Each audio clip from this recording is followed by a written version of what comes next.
Okay, make sure this is open. Here we go. All right, welcome everyone. Good to see you all.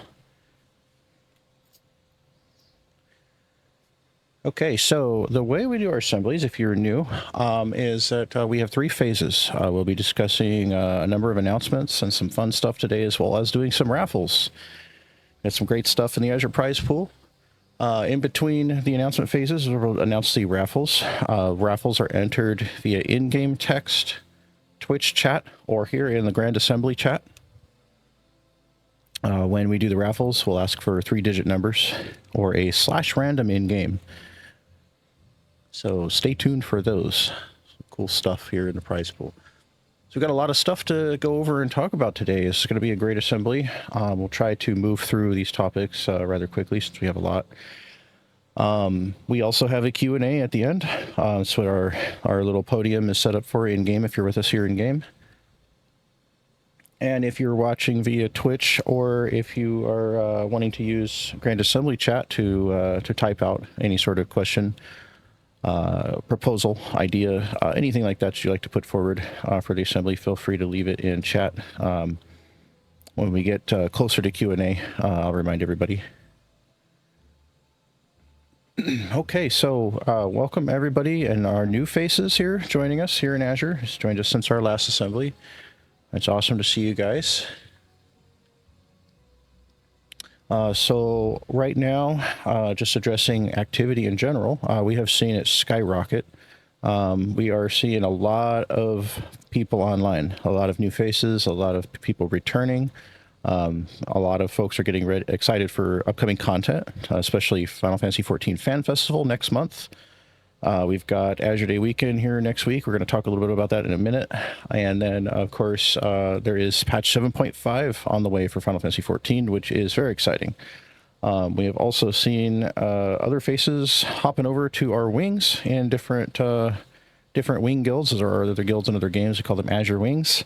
Especially over in WoW, we've got some folks coming back to WoW for the expansion, as well as checking out what's going on over there in our wing. Got a number of awesome faces joining us this week. And of course, our new Warframe clan is 1 month in, doing very, very well with its first ever clan nights, hoping people get caught up. That's been really fun as well. Of course, we've got a lot of other stuff going on across the whole Azureverse per se. However, most topics today will cover FF14. So in general, we have seen a lot of growth. This is really, really good. And it's also what we aim for, of course, because of Midgard-Stormr opening. It is now closed. It has lasted about 3 weeks this time. And then last time, it was open about 2 weeks. Let me see here, just to make sure. I've got one person saying they can't hear me. Are you guys hearing me? You're hearing me? Okay. Okay. Thank you. Okay, just wanted to make sure. Okay, so must be on one person's end there. Okay. All right, so continuing here. Yes, so we do have our advertisements out on Reddit, Discord servers. We have daily recruitment shouts. Some of you might see them while you're adventuring across the realm there. We have a lot of stuff going on in that regard, and of course we have a few star recruiters amongst our community. And I wanted to give a special shout out to our scout Spin, who has brought in an enormous number of new recruits in recent times. Just wanted to recognize her. Thank you very much, Spin, for being awesome. And of course, we have an amazing Scout Corps and Assist Network. That's our ASSIST, that's Azure Scout Squad Initiative and Support Team. Folks that are taking on applications as well. And I want to thank those who have helped with those applications, as we've been getting more than the usual. Of course, as Azure continues to grow and be a kind of a shining light of activity amongst Ether, especially, and in Midgard-Stormr. We are leading in activity. We are sitting right now at first monthly, and I believe it was second weekly, double checking on that. Yes. We are second weekly, first monthly in the server. And of course, we see these results often. They're a great testament to our activity as a community, and not something that we would strive for in a sort of a elitist fashion, but something that we like to share here, especially because we're proud of it. So we do know that the rankings fluctuate quite a bit weekly, especially over on Lodestone. So as I say each month, what we do is we calculate them based on the credit gain, which is based off of the activity of our membership. GC seals that you get when you turn in gear at your Grand Company, those all contribute to Grand Company credits. Now, some of us, and as I do like to share this at assemblies, so there is awareness, so that way there is no doubt when looking at the rankings online, that there are indeed what we call boosters. And these are folks who turn in copious amounts of GC credits in order to maintain a top position on the ranking. Sometimes this is only done by 2 players who can completely overcome the other FCs in the ranking, even ours, by just turning in, weeks worth of credits at one time, basically. So don't despair if you look at the rankings and you see us drop a position or 2. Just look at the FCs above and see that there's, just a couple people doing that. And that's how you tell. So we're very proud that we have it legitimate, and we have it, being that testament and that example of activity in our community. And we've been that way a long time. So awesome to see that continue to maintain. And of course, our system of, keeping our activity and our roster well organized and bringing in new faces as we manage that roster highly contributes to the activity here. So from our recruiters to our scouts, to our members, just a big thank you to everybody who's been behaving and just, contributing to helping each other. We have a lot of new people, and we have a lot of new players among those new people. And it is very important that we remember that they are new to a lot of content. So everybody is 100% welcome to enjoy the game how they want to. We want to make sure that, if you're interested in content, try that content. Don't let anyone dissuade you from doing content that you're interested in, because everything that's put in this game was really put into it with love and care from the devs. And I think it's important to let people enjoy things. We don't want to be negative and just be like, don't do that, it's crap. Just don't have that attitude. It's very important to, promote the game and let newbies enjoy things. Of course, this also goes without saying that veteran advice is extremely welcome. We want to make sure that newbies are also guided properly and explained, things that are explained well. So I try to do that as often as I can when I'm on. I know council does. I know a number of seasoned veterans, members and up, scouts, everybody, a lot of people do that. But just a reminder, because we do have a lot of new people, a lot of new faces, and it's so cool to see all of the new players who have joined 14, or maybe people who've started over after years and they're enjoying 14 again, either again or for the first time. And it's just so cool to see. I gave me some ARR flashbacks recently when I saw a lot of people learning about, old systems like, leave quests or things like that for the first time. It's just really cool to see. So let's continue to be supportive and just guide each other.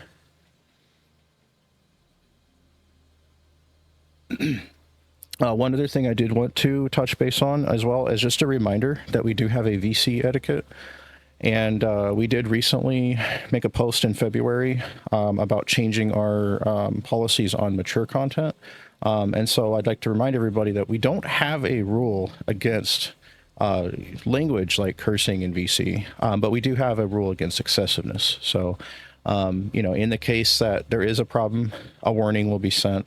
That sort of thing. But of course, we're pretty forgiving, so we will, assess each situation as it happens, but not that we're having problems with VC. It's just very important to remind everybody, especially when we have lots of new faces with us, that we want to make sure that chat is enjoyable, to everybody.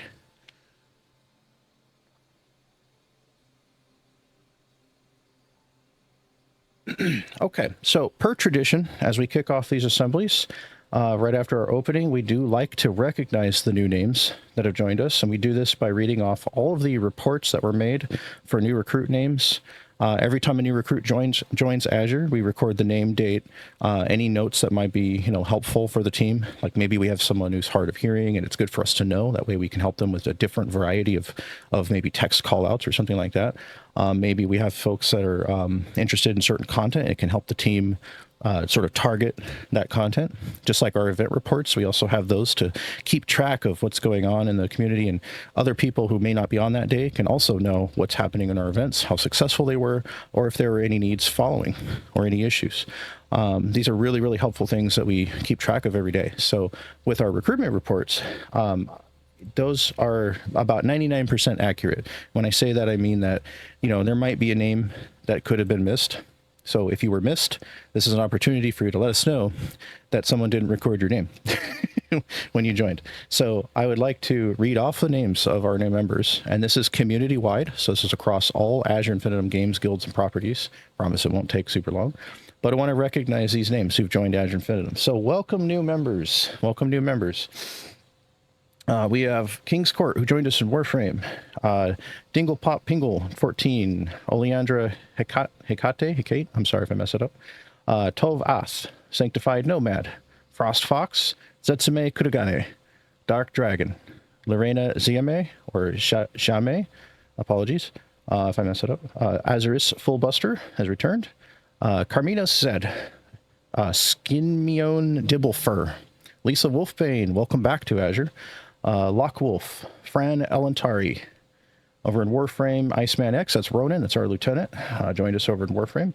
Back to 14, Zeloni Soraya, Alkai Wormst, Chagadan Fartman, Michael B. Jordan, welcome back. Sekatsu Kuragane, Litu Naraya, Amitriptyline Knox, Ida Blackheart, Peneko Kasuneko, looks like Dragon Doth Hero, or Durgan Doth Hero. Maraschino Cherry, Bartholomew Pibb, Spyron Nips, Paige Turner, Jolrin Rivers, Oriana Abbey, Drago Abbey, welcome. And then, of course, over in WoW, we have Sherlinda. Almost thought that was Shrilinda. Sherlinda. Okay, back at 14, Wily Coyote. Over in WoW, Catopodus. Also our Scout Peter over in WoW. Dead Cross has joined us over 14. Welcome. Kitty Mau, welcome. Near Mint Falks. Back to WoW. Canine, I believe that's, that's Canine's alt. We have Teffin. And then back to 14, Justin Oswell over in WoW. Uzcadian. Back to 14, Gara Ratamir, Velas Lux, Ambrosius Ardith. And then we have Nunshi Kun. Let's see. Going up the list a little bit, we've had a couple changes since some of these were made. In Destiny 2, Bunny Slayer 04, welcome. And then we have, let's see, Blood Moon Lotus, Vans Bishop, Nilabert Magus, Omnipus Varas, Yol Arbrehurlant, Hamish McCrae, Idolani Taka, Babe Surge, Zelen Storm, Aaron Ree, Kay Rioman, Lux Furry Mikes, and let's see, Renwake Walkfear, Jay Vinla, Virgos Dragonsire, Tenshi Dazkar, Osaka Dazkar, Sumitaki, Remiel Antares, Cave In, Crotalis Atrox, Sadira Etea, Mila Hagane. And then let's see here, a few more. We've got Jaden over in WoW, Isalara in WoW, Februce over in WoW. Go back up here. Let's see. Zarathrax, Ainlyrian, Zerithalon, and let's see, Morrowind Wolf returning. Welcome back to 14. And just a few more. Spicy Pen. Wow, we've had a lot of new recruits, guys. Spicy Pen, Ansel Fontaine, Confused Crybaby. And then we have Pagan Dr. Frag in WoW. And then back at 14, Forgiven Bucci. Let's see here. In SOTOR, Star Wars The Old Republic, we had a couple Outer Rim jobs. Interesting name. Okay, back to 14. Yukino Kester, Sarin Theta, Virgil Esposo, Arya Arkfeld, Kanuichi Kiba, Boji Mbles, Niara Tiatu, Galandriel Yisa, Lowly Warrior, Kane Dadain, Not Soup, Hatsuyuki Yasashi, Aphelios Lunari, Set Lunari, welcome guys, Estelle Chasabel, Aya Mitsuko, Lyra Reinhardt, Skiko Rei, over in Destiny 2, Brian Azure, good name, Iselsha Sautra, Isavo Riku, Steb McClay, Kikilea Kilea, Gengar Kinsmith, Afternoon Delight. Ooh, okay. Over a Warframe, Vision Nocturnafang, Shingon 69, Act 14, Phoenix Starlight, Hector Forgemaster, Princess Haya. And then we have Sam Stormraven. Over in Star Citizen, HCDR Emps, Lord Commissar Varro. And Act 2, Warframe, Nikichu joined us over in Warframe. Back 14, Marlboro Geen. Kaima Drugan, welcome. Ultrafly. Then in Warframe, we've got Gin and Tonic. Chutoy is in 14. Virella Lesrecta and Karis Day. That is our full lineup of new recruits in the past month. Whole ton of people. Have not counted the number, but thank you all for choosing Azure. Welcome aboard. I hope you guys are enjoying your time with us, and certainly looking forward to continuing to get to know you all.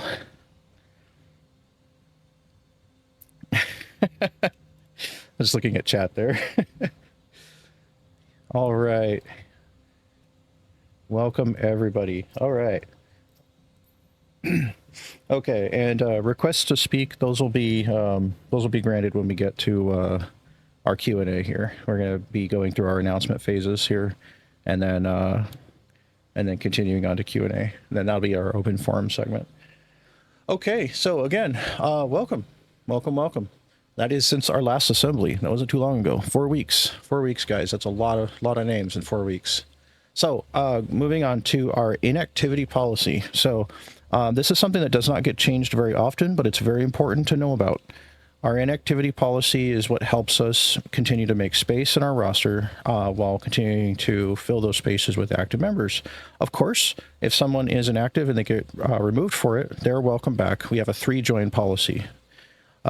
Sometimes there's exceptions to that, of course. There's been things, life has happened in the past, and, we've forgiven a few times beyond that. We even had somebody that joined like 6 times, but we have been around 12 years. So, that is a while. There's a lot that can happen in 12 years. So, our inactivity policy updates are as follows. Previously, we would give an on-vacation rank for up to 4 months or 120 days. In Final Fantasy XIV, that is coming down to 90 days. So 1 month less on the on-vacation inactivity policy. If you let us know that you need to be away for a while, you can post in the vacation notices channel in Discord, and we will give you on vacation status when you reach 60 days offline.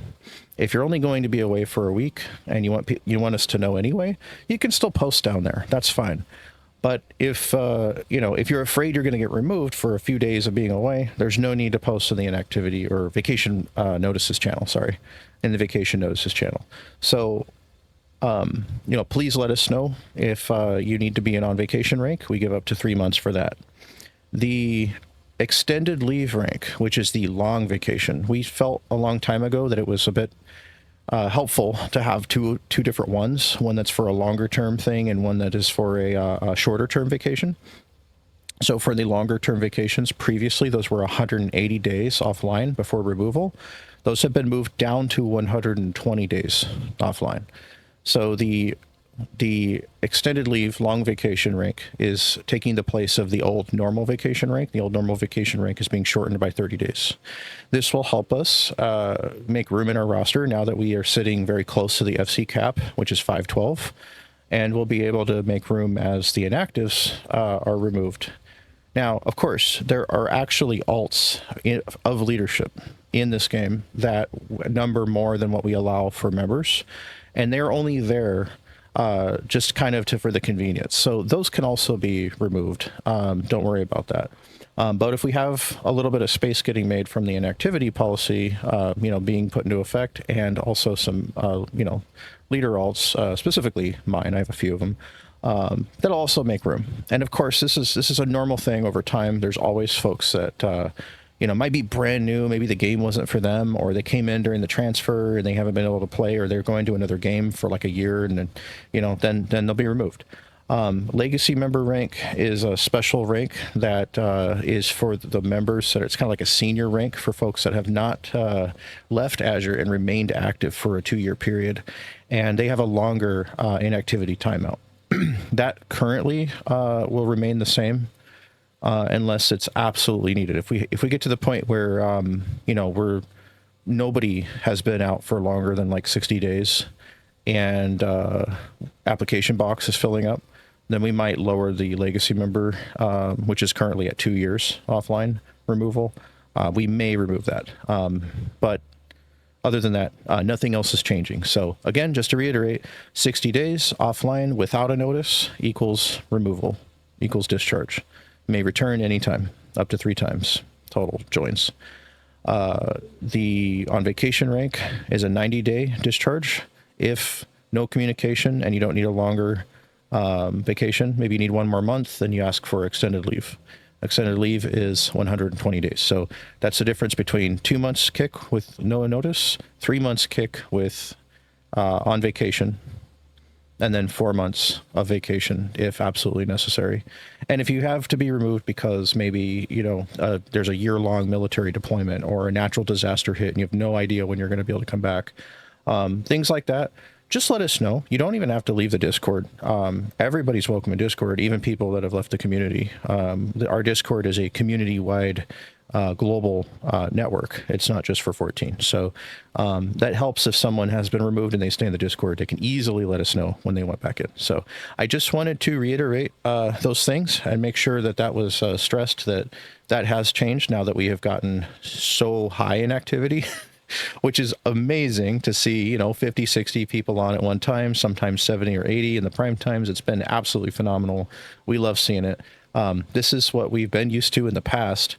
Coming into Dawn Trail, things were a little slow. The expansion wasn't as well received as the past. And the server lockdown for 11 months last year made it a little bit difficult. It wasn't impossible to recruit during lockdown, but it was a little bit more difficult. So that is why there was a little bit of a slowdown. But, with the 50 to 100 names just in the FC alone in this past month has been phenomenal. Also, as mentioned in previous assemblies, we have what we call the Infinitum Reserve Core. This is a cross-world link shell and an FC that's on Maduin server where there's an EXP boost, specifically intended for folks that plan to transfer to Midgard when it opens. So for new characters or characters that want to transfer to that FC on Maduin for the EXP boost, and also the house that we're setting up for buffs, and resources, an FC chest that you can use to trade between characters, gardens that you can use freely. If you want, other resources that are there. There is a house on Maduin for new characters or characters that transfer there, but with the plan on coming to Midgard when it opens. As of course, we also have the Reserve Core Network. These are extended members who are not only from the Maduin FC, but also might be in another FC without wanting to join another one and still want to be within our network and come to events, whether they plan on transferring or not, is in the Reserve Core Network. So that cross-world link shell, as well as the Maduin FC and all that, has been prepared. Yeah, it's going very well. So it was in its infancy when the server opened last time. However, we got names like, Aslan, Yami, Zayla, like lots of folks who become, names in our chats that we see all the time, joined us through that system, through that reserve corps system. So I believe that's going to be very powerful as we continue to build that and welcome, our future members early, kind of almost like pre-registering to join in a sense, while still being, having stuff provided in those groups as well. I think it's really cool. So next time the server opens, I believe that's going to be a very powerful thing. Moving along here, so we talked about the inactivity policy, and we went through all that, and we welcomed our new faces and our recruits. Let's go ahead and take a quick pause and do our first raffle of the assembly, and then we're going to get on to some very, very, very exciting stuff coming up ahead for us. So I'm going to jump to the middle of the room with my characters so I can clearly get all of the roles. So, first raffle, if you are here in-game, please do a /random now to enter. The number closest to mine will win a prize. If you are watching via Twitch, please put in a 3-digit number on Twitch, anything from 000 to 999 on Twitch. Same goes for the Grand Assembly chat, please, if you'd like to enter the raffle. You do have to have a registered service account for Final Fantasy XIV and be an active player. Active as in, like, currently subscribed, where we can trade you your prize.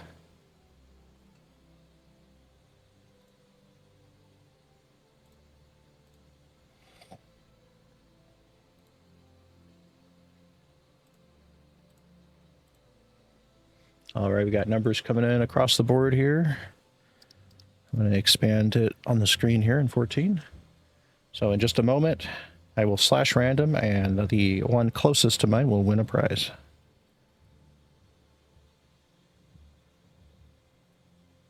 We got 3 of these today, 3 of these raffles.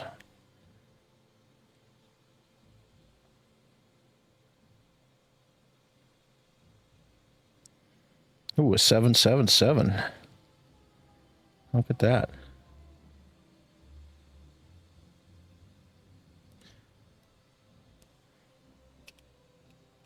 All right, last chance to enter. If you haven't entered yet, /random in-game or a 3-digit number in our chats.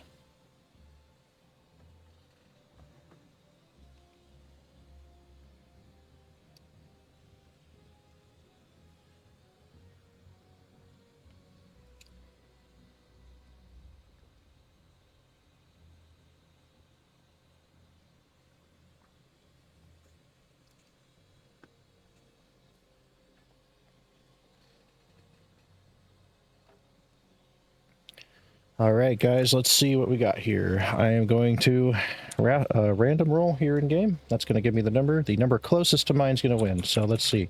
Drum roll. 830. 830. Oh my gosh, we got one that's super close. I see Pickle right off the bat there with 827. Do we have a closer one? I got to check all chats here. 469 on Twitch. That's a bit far away. Over in Grand Assembly chat, the number was 830. There's an 888 from Aslan, a little bit too far there.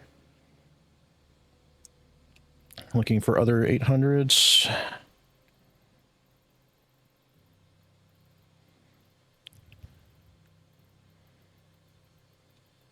Okay.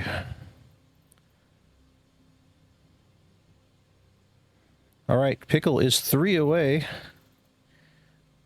I'd say Pickle is our raffle winner for our first raffle of the night. Let's see, I'm going to find you now. I play this game tabbing around. I don't use names on, so I just tab to see people. And that's how I memorize what people look like so well. But we have a big turnout today, so... Hey, there we go. Can't miss that elephant head. Alrighty.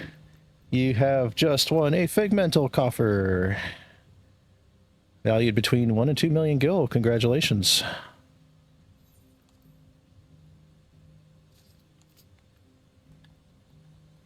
Grats Pickle. All right, we got 2 more raffles coming up here after the announcement phases in a little bit.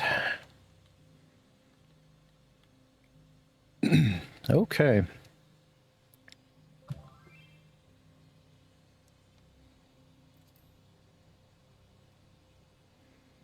Okay, alrighty.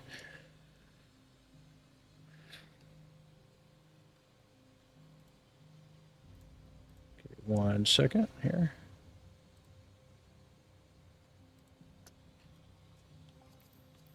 To adjust this. Okay. It's a little bit, music's a little too loud on my end. Okay. All right, guys. So we have some pretty big stuff coming up next week. Azure Day Weekend, March 2026. Azure Day Weekend is our 2-day spectacular back-to-back special event weekend. We've got some favorites that we brought back, the Azure Day favorites. So Azure Day is an event that's been going on since 2015. Originally, it was a Wednesday event, believe it or not, that we did every 2 weeks, where we just played a bunch of in-game mini games and raffles for a couple hours. And it evolved tremendously to be a weekend event that we would start to do quarterly. And of course, we felt one day was a little short, so we do 2 days. And for all these years, but going back to 2015, Azure Day Weekend has seen many, many exciting event weekends. We do things like races, our Chocobo Grand Prix, elimination tournament. We've got other kinds of contests. We've got a glamour show that we do in the midst of Azure Day Weekend, as well as a big bracketed 1v1 PvP tournament, championship tournament, with a champion fight and a huge prize pot. We'll also talk about that in a moment. And we also have big community screenshots like the ones you see in our advertisements and banners and things like that. I would like to use this time to talk about what was just announced the other night on our program guide. The full official program guide has been available just under over a week early, actually. The whole entire thing is on azureinfinitum.com or azurenet.com. That is our main hub for articles and news and stuff like that. The full post was also shared in announcements channel the other night. Let's go down the list and talk about what we've got going on starting next Saturday. So we do kick it off with a like a raffle off opening ceremony. We'll talk a little bit about what Azure Day means and how we celebrate our community, why, and some of the fun stuff that we've invented over the years. We do not have the maze this time, but that is a 3-story maze in a mansion that we will typically put together as a race and a hidden object game that we play sometimes. But I assume that we may have that ready next time. So look forward to that this summer. But as for this coming weekend, we've also got the return of the Need for Speedgens, our speedrun dungeon race that we have in teams of 2. Pre-made teams of 2, like friends that want to play together or couples, are welcome to pre-make their teams for Needs for Speedgens. It's going to be an ARR dungeon speedrun unsync. The way we do this is we'll kind of gather out on the terrace outside the FC hall that's just upstairs, and we'll see the teams of 2 popping in and out. We'll name what dungeon to do. We'll get everybody set, and then we'll say go, and then all the teams pop in. And the last ones to come out get eliminated. And it is very fun. Typically for those, we do crafted sets of your choice off the market board, and other big stuff, as well as guild prizes. So there's a lot of fun stuff to earn from that while racing each other through dungeons. What's even better is when people will stream in Discord and we can kind of see those races too from different screens, and it's a lot of fun. Also, next Saturday, our darts elimination tournament, DARTS, aka diving at random target scenario. This is our little mini game we play where we find these different maps in ARR zones, and a lot of this is in ARR. The whole weekend will be in ARR because it's fair and easy for everybody. Even brand new people can join us for these. Darts will just basically jump off a high platform to a target and try to get as many into the bullseye. There's a perfect bullseye set up over in Kurthus if you know the spot. There's a couple of them that are pretty good. We've got distance jumps, precision jumps, and bullseye jumps that we do during our darts games. So we've taken MMO darts and kind of turned it into a kind of a bigger and more exciting thing with different challenges. So the last few times we've played, we didn't really have like I mean, we had a short amount of time, I think, where they were at on the schedule, so we wanted to give enough time for darts this time and maybe do a few rounds. So that's going to be fun. And again, it's an elimination tournament, so the first so many people that are closest to the targets will move on to the next round. The others will be eliminated. And then, of course, we've got Dashing Dungeon Delvers, the return of our Palace of the Dead race. So teams of 4 will get together at Quarry Mill, and we'll be racing each other. Usually we've got at least one person streaming on Discord from each party. So for an hour, they have an hour to get as deep into the palace as possible. Highest floor, the top 2 highest floors win a prize. If we have 4 teams, we'll do 3 prizes. If it's 3 teams, we'll do first and second place. So that is always popular at all of our Azure days. We've seen a lot of awesome Dungeon Delvers in the past. Following Dungeon Delvers next Saturday, we've got our Hide and Seek, FC Hide and Seek Elimination Challenge. So we decided years ago that we'd take Hide and Seek and we basically, up the volume a bit. And so we start out with a seeker, and everybody that's found continues to add to those seekers until everybody's seeking, and the last few people are, sweating while they're hiding, hearing footsteps all around and, trying to stay put. And it's pretty funny. In fact, we've had some very clever wins in past hide and seek games. We've actually had people who dressed up as Grand Company people and stood around in plain sight, and were totally not even found. They literally won that way. We've even had a Rogadin in a tree. We've had a little Lalafell in noob gear walking around Gridania when we've done Gridania before, and people just didn't, oh, it's a noob. And we use the trust system on this, meaning that we ask everybody to hide names because it's a lot more fun when everybody's playing, within the rules. That way, we don't see names. And of course, there are judges who are playing as well. So if we see someone beeline to someone that's in a hiding spot, we will know exactly what they're doing. We know that you're tab targeting or using names. So, yeah, so please keep names off during those ones. So it's a lot of fun when we do that. We do a couple of rounds of those too. We'll do a starter round in Mist, and then we'll do another one somewhere out in the world. And these are all things that newbies can enjoy as well. We do have a lot of raffle offs that are going to take place during Azure Day weekend, such as our parade. So our parade is not just a parade of walking, but also almost like a pub crawl where we stop by various establishments in the realm and take pictures. And who doesn't want to see these really cool restaurants and bars and stuff full of people? Some of these sites were sites that only the first players in ARR got to see when everybody was new, and then after that they've been empty forever. So it's really fun to stop by, sit in the chairs and take pictures and give raffles the whole time, and then go on to the next parade stop. So the parades in Azure are really fun because that's how we do it. We'll stop by, the Coffer and Coffin over in Thanalan, or we'll be at Buscarin Struthers in South Shroud, and the Drowning Wench, and things like that. And it's fun, too, to see when people will stop there in their tracks, and they'll look at the parade and go, man, what is that?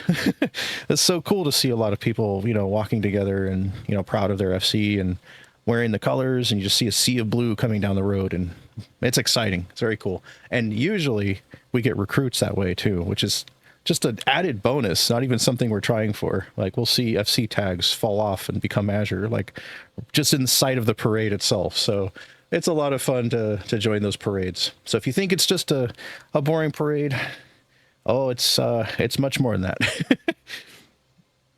Kind of took the idea of RP walking per se, for people who like to do that, just appreciate the zones. But, again, with our events, we like to turn up the volume and make them more into, put prizes and other stuff like that and make it exciting. So,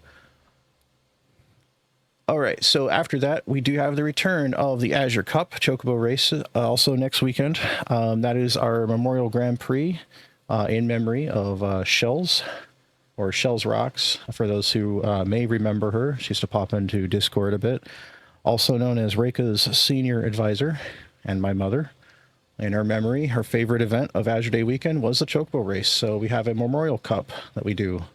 That's going to be fun. That's an elimination Chocobo race. So if you have a racing Chocobo, which you have to have exclusively, you just go to the Golden Saucer and get your racing chocobo. Races are synced. There's no need to worry about the pedigrees or raising them. Just have a regular racing chocobo and join the fun. It's totally an elimination thing, so you might survive a few rounds. You might even win. I've seen people who are brand new to it win, and it's something that anybody can get into. It's like a Mario Kart style mini game at the Gold Saucer. So if you haven't tried it before, go over to Gold Saucer and give the races a shot and see how you like them. Get used to the lanes, because it's a race, but it's got like 3 or 4 lanes. So you just kind of like tap your stick to, get in to get the prize, and then you get the prize, or not the prize, but the power up, and you get the power up and you use it just like Mario Kart. I wish they would add more to that. I really wish. There's only like 3 maps, but it's fun to do for things like Azure Day Weekend. Especially when you get the meteor, and you could throw the meteor at someone's head. Okay, and at the end of Saturday's events, next Saturday, we've also got Parkour Panic. That is our not just a jump puzzle event, but a jump puzzle race. It is a parkour race where we have a couple different maps that we found, just weird spots where graphics tend to let you stand on them, and things where you can jump from one thing that doesn't look like you can jump there. There's a lot of secrets in this game and things that we've found over the years. So there's some good places that you may not have seen before when it comes to parkour. So whether you want to come over and laugh at folks or yourself, or want to bring your friends, it is fun. It's fun just to see a whole bunch of people, hopping up and down and trying to jump on these, little things that we find. And some of them are easier than others, and others, like I said, you might have been to these places and never knew there was a puzzle there. So it's a lot of fun, and we have multiple maps, so there's multiple chances for prizes at this. Next Sunday, day 2 of Azure Day Weekend for March, we will also be kicking off with a raffle kickoff in the beginning, and doing another hide and seek game. That's really popular, so we do 2 hide and seeks this time. We've also got a game called Manhunt. So Manhunt, we haven't brought back in a little while, because we've either had our other versions like Ghost Hunt and Santa Hunt during Halloween and Christmas from Azure Starlight Day and Azure Saints Wake that we do. For regular Manhunt, we get these big teams of what we call Seekers, and the Seekers are already in a team. One person in the yard who gets the lowest flash raffle roll, or the raffle roll, random roll, I should say. I'm so used to our flash raffles. The lowest random roll will actually steal the prize pool and become what we call the fugitive. And the fugitive runs off and has 2 minutes to hide somewhere in the ARR world. And then after a little bit, the Seekers are told where to go find them, and they've got a big chunk of people after them for a few minutes. Now, the thing is that the Seekers only have 5 minutes to find the fugitive on this Manhunt race. So if the Seekers don't find the fugitive in 5 minutes, fugitive gets to go to the next round. And it only takes 3 rounds for the fugitive to win the entire prize pool meant for the whole event of Manhunt. So it's a ton of stuff. Like, we just, pile a whole sack full of goodies together, and the fugitive might win. Now, if the fugitive loses, the Seeker who finds the fugitive is tempted by the sack and becomes the next fugitive. So the final fugitive either wins, or the Seekers get a team prize. And it's a lot of fun. So when we see this in motion and everybody's going at it, it's really funny, and it's very entertaining. So yes, tempted by the sack. Yeah, it's a very tempting sack. Lots of goodies in there. Just like Santa's sack of wonder and merriment during Christmas. That is quite a nice sack. Okay, so Azure Day Auction, by popular demand, is returning to Azure Day Weekend. We didn't do this last time during our anniversary Azure Day. Last November. The Azure Day Auction is set up at our auction house, which is built over at Mist Word 27, Plot 2. That's one of our Azure event venues. Over at that mansion, there's a middle room floating upstairs where you can see the auction house room for Azure. And that's where we gather up a whole bunch of stuff. There's unwon prizes, if there are any. There are donated stuff for the auction. There's stuff that's cheap. There's stuff that's expensive. But we have rules where everything starts in 20K bids. So even if something's 2 million, it will start at 20K, and you never know what you might win. There are spending limits, such as our limit break, where if you limit break, you can spend up to 2 mil at one time, and then you're out of you're out of the auction. You can also go over 2 mil, but then you're out, and that's it.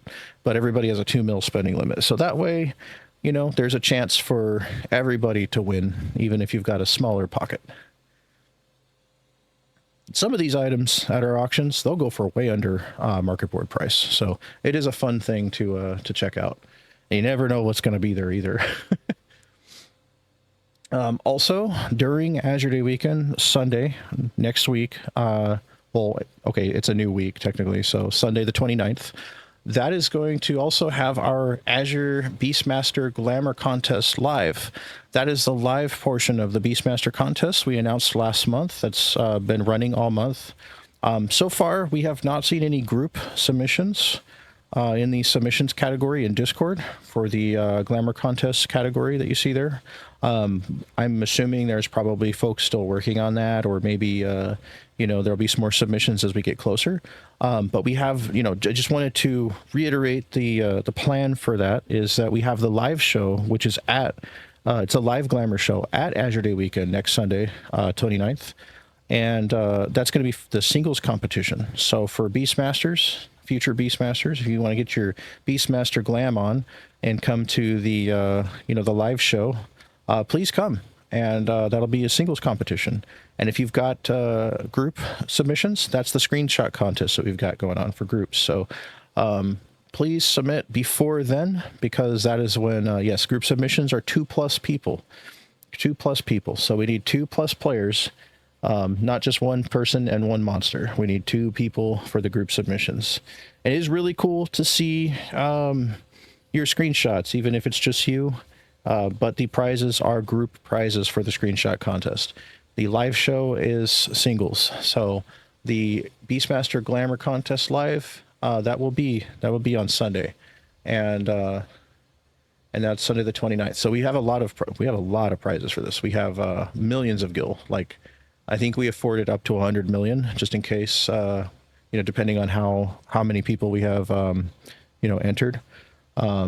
So you might want to take a look at the prize list for this Glamour contest, because, you know, if you can throw a Beastmaster glam together, you might want to look up Beastmasters in Final Fantasy, since, you know, maybe this is your only Final Fantasy and we don't have that job yet. That's coming in 7.5. But it typically involves, you know, furs and, you know, wool and animal parts and things like that, you know. And if you can take it with, you know, with a monster in the scene or something like that, there's all kinds of ideas for Beastmaster Glamour for this contest. So we really, really want to see more submissions for the screenshot, for the groups, for the screenshot contest. And of course, we want to see people at the live show too. So that's going to be really entertaining. We've never done something like this with this kind of theme. So hoping to see some good Beastmaster glams. And it is exciting that is coming soon as well. Also, one of our last events next Sunday, it's going to be a pretty big finale just before our group screenshot that we have at the end of the day on Sunday. There's 2 of them. There's one on Saturday and one on Sunday. They are different times, so that way we can get you know, big groups that want to get a, you know, a commemorative screenshot, as we call them, for that Azure Day, kind of commemorating where we're at with the current roster for those who can make it.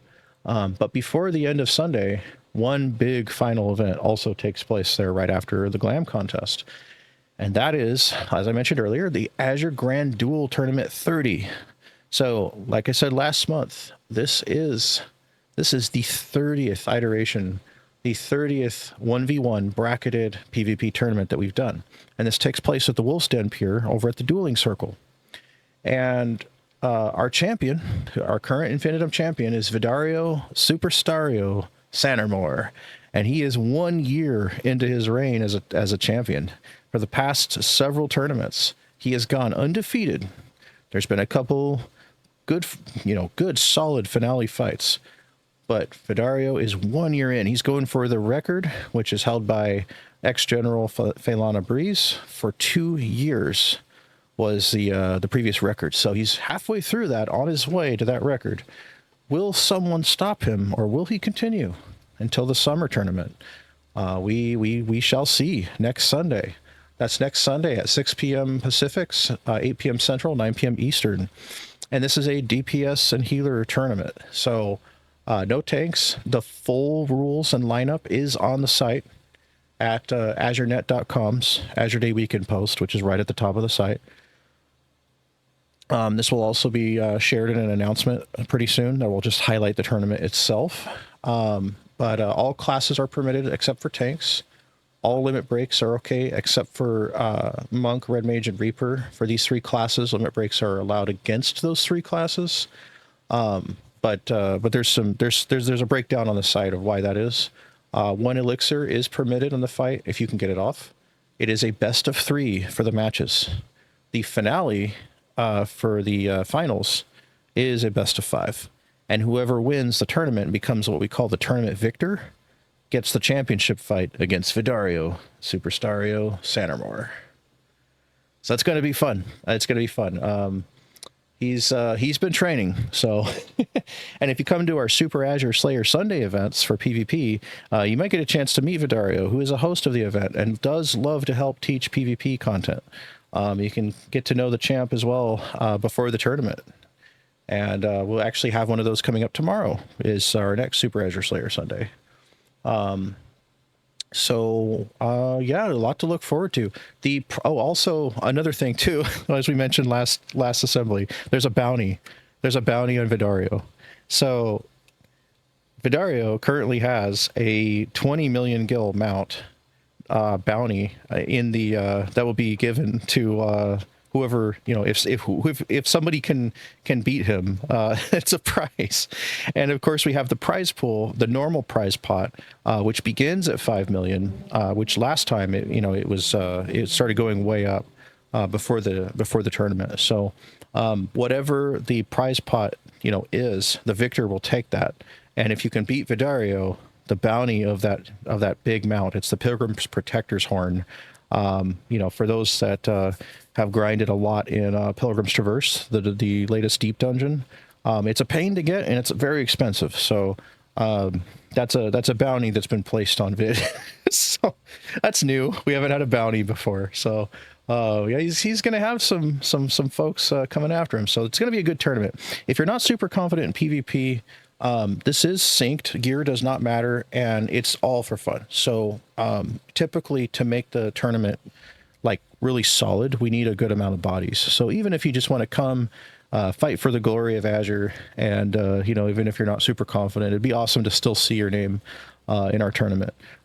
We do also record it, and we show the fights one at a time at that dueling circle. So it's easy to see 1v1 in 2 people fighting. So very cool. And we usually have commentary and some other little things to make it feel like a fun tournament, and sound effects and things. So it's a good time. And that is one of our big finales of Azure Day Weekend. So Azure Day Weekend is packed, as you can see. Quite a lot of stuff planned for that weekend. Tournament, glamour contest, parades, mini games, all kinds of fun. So really hope to see as many of you who can make it. Events do start at noon Pacific, and they run all day. All the way till probably close to midnight Eastern is how long our events run. So it's a good chunk of hours, both days. There's no pressure to make it the whole day, every day. You can kind of look at the guide, the link that's in announcements right now, and just kind of pick, what you're interested in, or what you're not interested in is fine too. But we try to get a good lineup for those days, that kind of is a little bit of everything. So this is our first quarter Azure Day Weekend. Okay, well, we talked a lot about Azure Day. We talked a lot about Azure Day and the tournament and all the stuff coming up, glamour contests and more.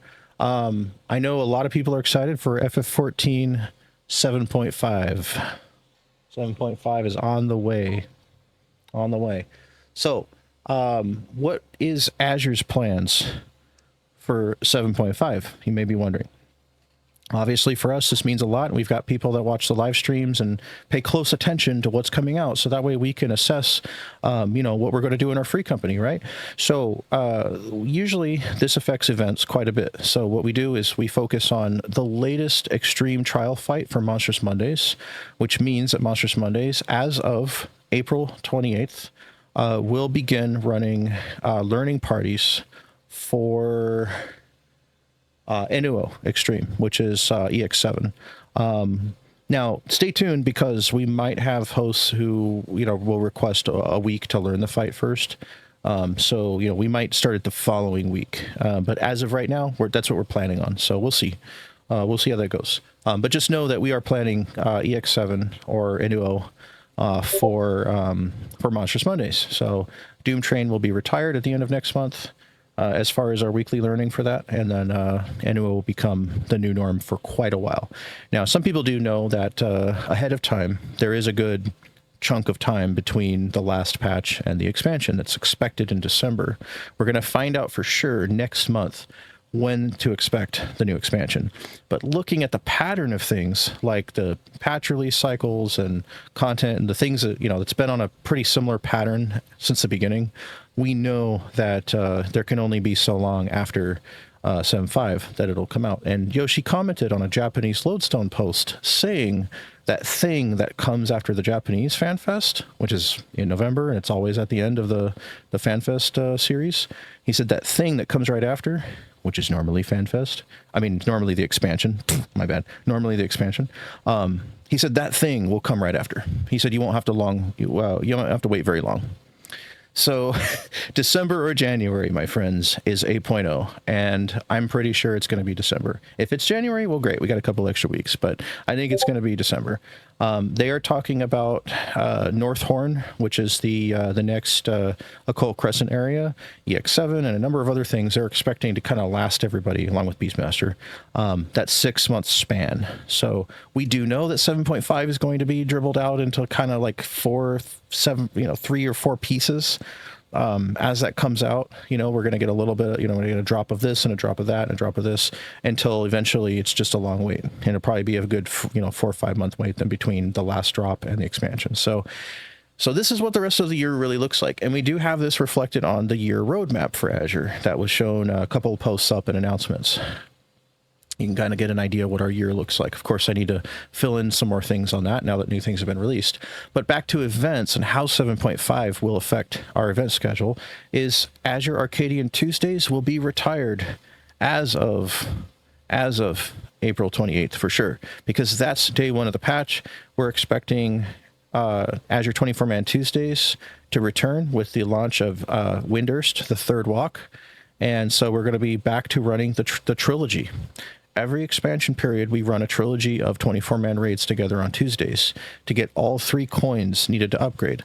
So these 3 coins we'll be getting starting on April 28th will be the coins to unlock the augmented Bygone Brass gear. And that's going to be the final Tombstone upgraded gear to last us the rest of this year and go alongside our relics, our savage weapons, and whatever else we have, and to go into the next expansion with.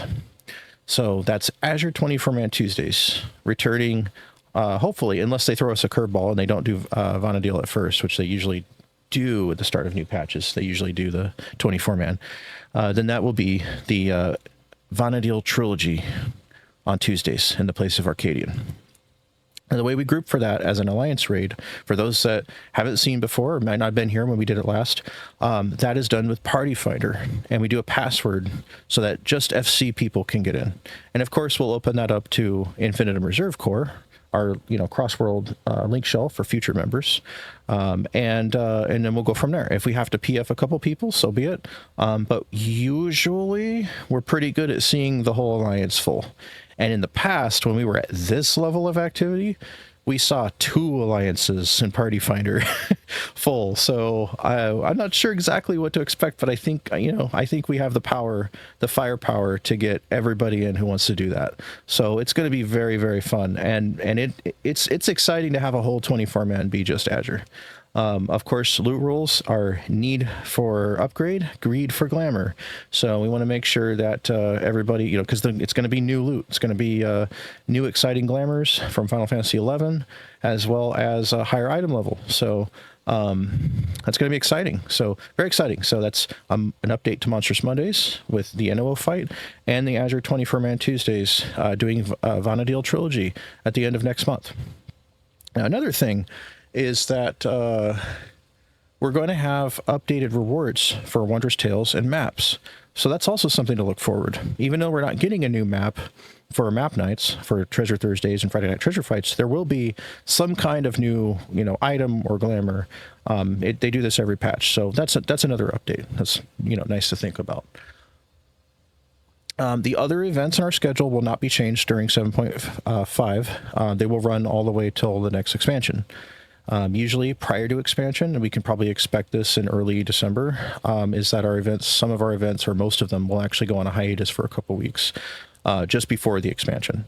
This gives everybody, time to kind of, relax a little bit, get ready, and by that point, we hit a little bit of a lull usually right beforehand, but I don't know, because our activity is blasting through the roof lately.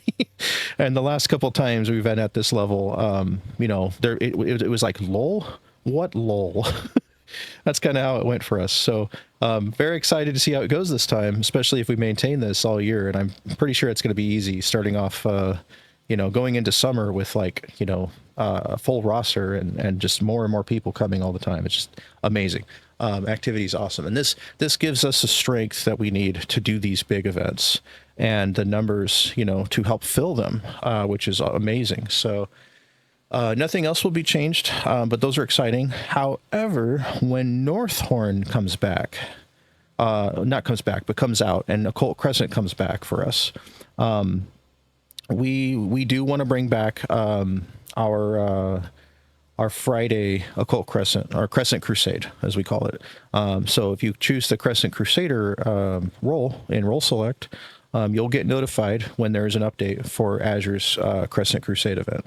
So we want to go into Northhorn with a ton of people. If we do the same thing we did with Eureka and Balja back in the day, we may actually have two groups. One going into Southhorn to finish up anything they need there, and another group hosting in Northhorn. And we will need multiple hosts for this. Usually we need at least 3 hosts on board for 3 parties.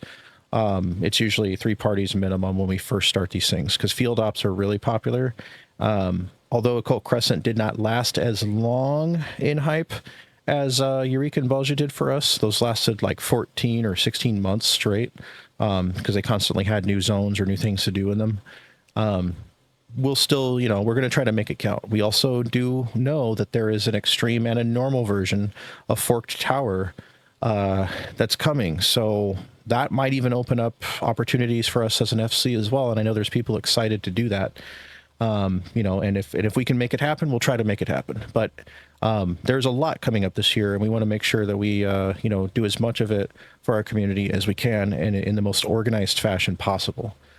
So that being said, look forward to the Northhorn event later this summer, whenever that releases. I think it's going to be 753 or 755. If it's earlier than that, great, then we'll do it. But if it's later than that, then we'll grab that, and we'll do that as soon as it comes out. And of course, those things will be announced ahead of time. Everyone will have an opportunity to read about that or figure out how we're going to do that. And I'm sure a future assembly will be excitedly discussing that. So look forward to Crescent Crusade returning for sure. And Monstrous Mondays running NUO learning parties, and the 24-Man Tuesdays trilogy runs of Vanadil coming up here next month at the end of the month. Now, there's been a lot of stuff we've had to announce already, but we've still got more stuff to announce. And one of those things as well, which those who've been around for a long time might remember, that we have fan festival watch parties in Discord. We are planning a special Discord event and bringing back the currently hidden fan festival channels, where there's places for photos. If you're actually at the event, you can share photos there. If you're watching at home, there will be a chat, as well as flash raffles for all kinds of stuff. We're looking at Mog Station or FF14 online store items, gift cards, in-game items. All kinds of raffles are going to be going on in Discord throughout Fan Festival. So we love watching this together. Seeing the big reveals and the live stream that Square Enix provides is very, very entertaining to watch. And we're going to see the name of 8.0 announced for the first time together next month. So I'm very, very, very looking excited. Very, very excited. Looking forward, I should say. Yes, I am looking excited. I am very excited for this. So I think a lot of people are too. We're moving on from non-trail to the future, and it's going to be amazing. So 8.0, you know, there's just so much about that. There is a live letter that's before FanFest this time. Normally, the live letter is during FanFest. So the way they made it seem is that they're going to be showing the live letter before FanFest, showing a bunch of footage, right, of the 7.5 stuff. Well, how much stuff are they going to pack into FanFest if there's no live letter during FanFest this time? So that makes us feel like, okay, they've got some big stuff to announce, and a lot of it too. That being said, they did mention the other day at the last live letter in Japanese, they had mentioned that they're looking into a lot of older systems. And one of the things mentioned was the Chocobo system. We might finally get a Chocobo update after all these years. I mean, that's exciting. And of course, there's other things too. And the thing is that you know, there's all this stuff to look forward to, plus the combat changes they've announced, where we're going, what's, you know, what kind of raids we're gonna see in 8.0. You know, if maybe there's gonna be a job reveal. Well, sometimes they save that for the EU or the Japanese one, but we'll see. And of course, you know, we do the same thing during the EU and Japanese ones. We also do watch parties. So there's 3 big watch parties this year. The biggest, you know, the biggest one I think is going to be the English one, because that's the big reveal, you know, the biggest of all the reveals. So that's next month too, on top of everything else. So we're going into April strong after an Azure Day weekend. It's going to be super explosive and exciting, having all kinds of stuff to look forward to at the end of next month with patch 7.5's release and an awesome FanFest watch party. It's going to be like 30 days of fun here. I mean, it's always fun, but it's like super exciting time right now. So I hope you guys are as excited as I am, because there's a lot of fun stuff we're going to do, and the giveaways are going to be fun too. And you know, it's a blast. It's a blast watching that stuff together and then doing our raffles and stuff. So, and for those going to the show, please share pictures. We want to see. It's really cool to see stuff from those, you know, those who are there. They have a limited number of people that can get into that. So, you know, we have a lot of folks at home who wish they could go, and they want to see too. Now, past FanFests have usually been in Vegas. I know that they do a Golden Saucer theme a lot, and they have actual real life gates that you can play.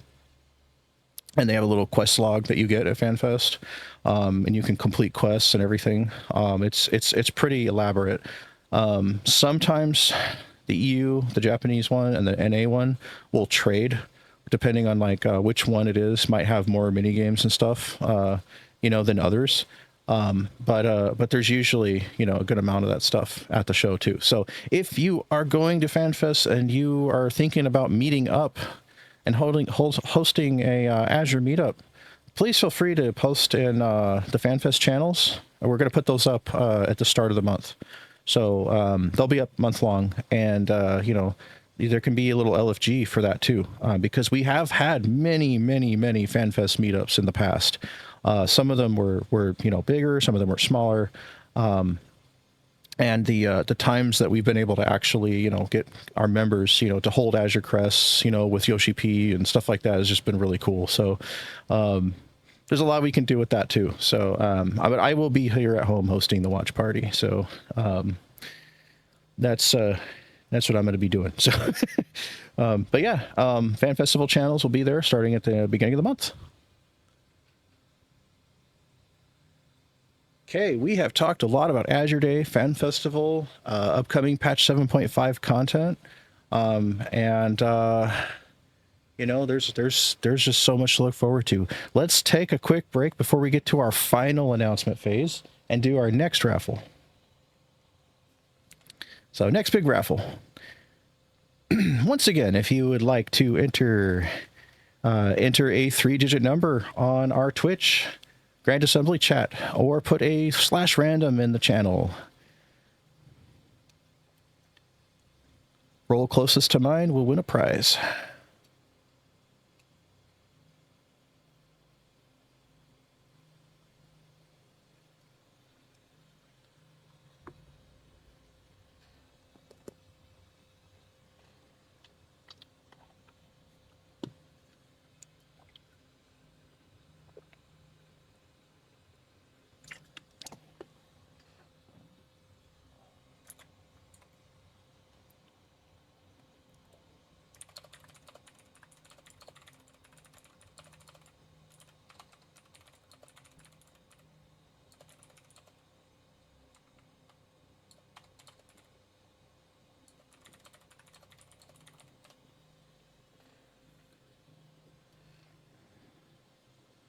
/random here in game in the assembly chamber, or put a 3-digit number in Twitch chat or Grand Assembly chat. Either one of those. Any one of those, I should say.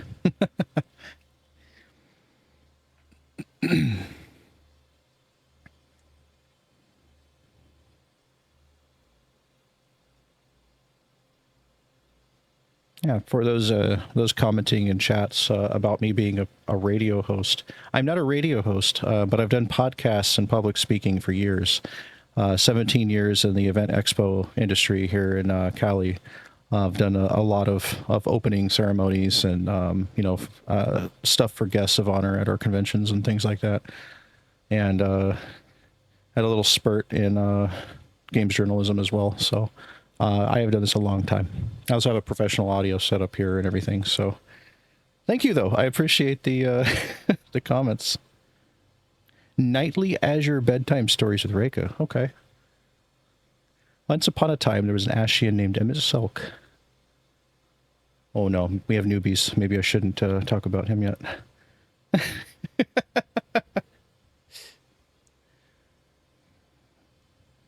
There's the have you guys seen the Namazu and the Greatest Gift is a pop-up book or a children's bedtime story you can buy on Amazon. There's also Sid and the Airship or something like that. There's a couple of those Final Fantasy children's books on Amazon. We'll get one of those and read those to you guys for for an event. Well, back in Starlight Day during Christmas, we had the Azure Christmas story, and I sat down and read. 'Twas the night before Azure's Christmas, and all through the FC house, not a member was stirring. Not even a scout.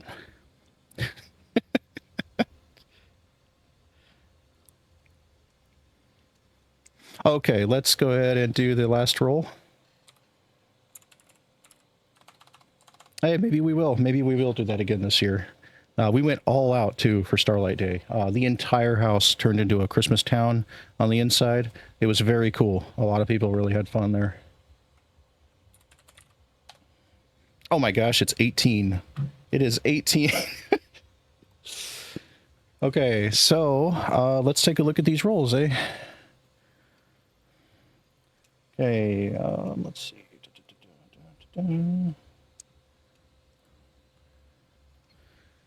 This is obviously going to be probably the lowest roll.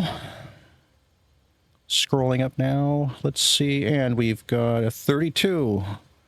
32, I see a 32. 61's pretty low, but 32 is closer. Drago with a 49, not low enough. Close. I'm looking at the 32. Checking our other chats here. No. Do not see anything lower than the 32.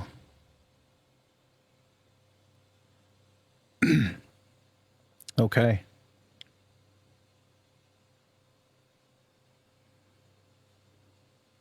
All right, let's see. 32 was from Set Lunari. All right, I'm going to call it Set Lunari. Congrats.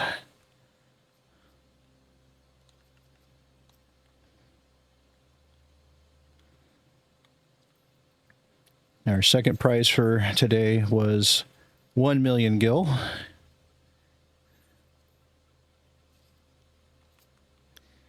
And we have a big one for the third and final raffle, so stay tuned. Stay tuned. We just got a few more things.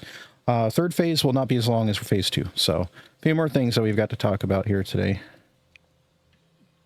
And then we will go into Q&A. Okay, phase 3 of our raffle. So we're going to talk a little bit about Azure Wings, as well as some other needs within our community, and a couple of small things, and then that will be it for this final phase, and we'll do our final raffle. No, the final phase is not a bedtime story. So our Azure Wings, as I mentioned at the beginning, for those who don't know, if you see the channels in Discord with the names of other games, those are games that are officially supported by Azure, meaning that we have guilds in them. We do news updates in them. They get updates on our social media platforms.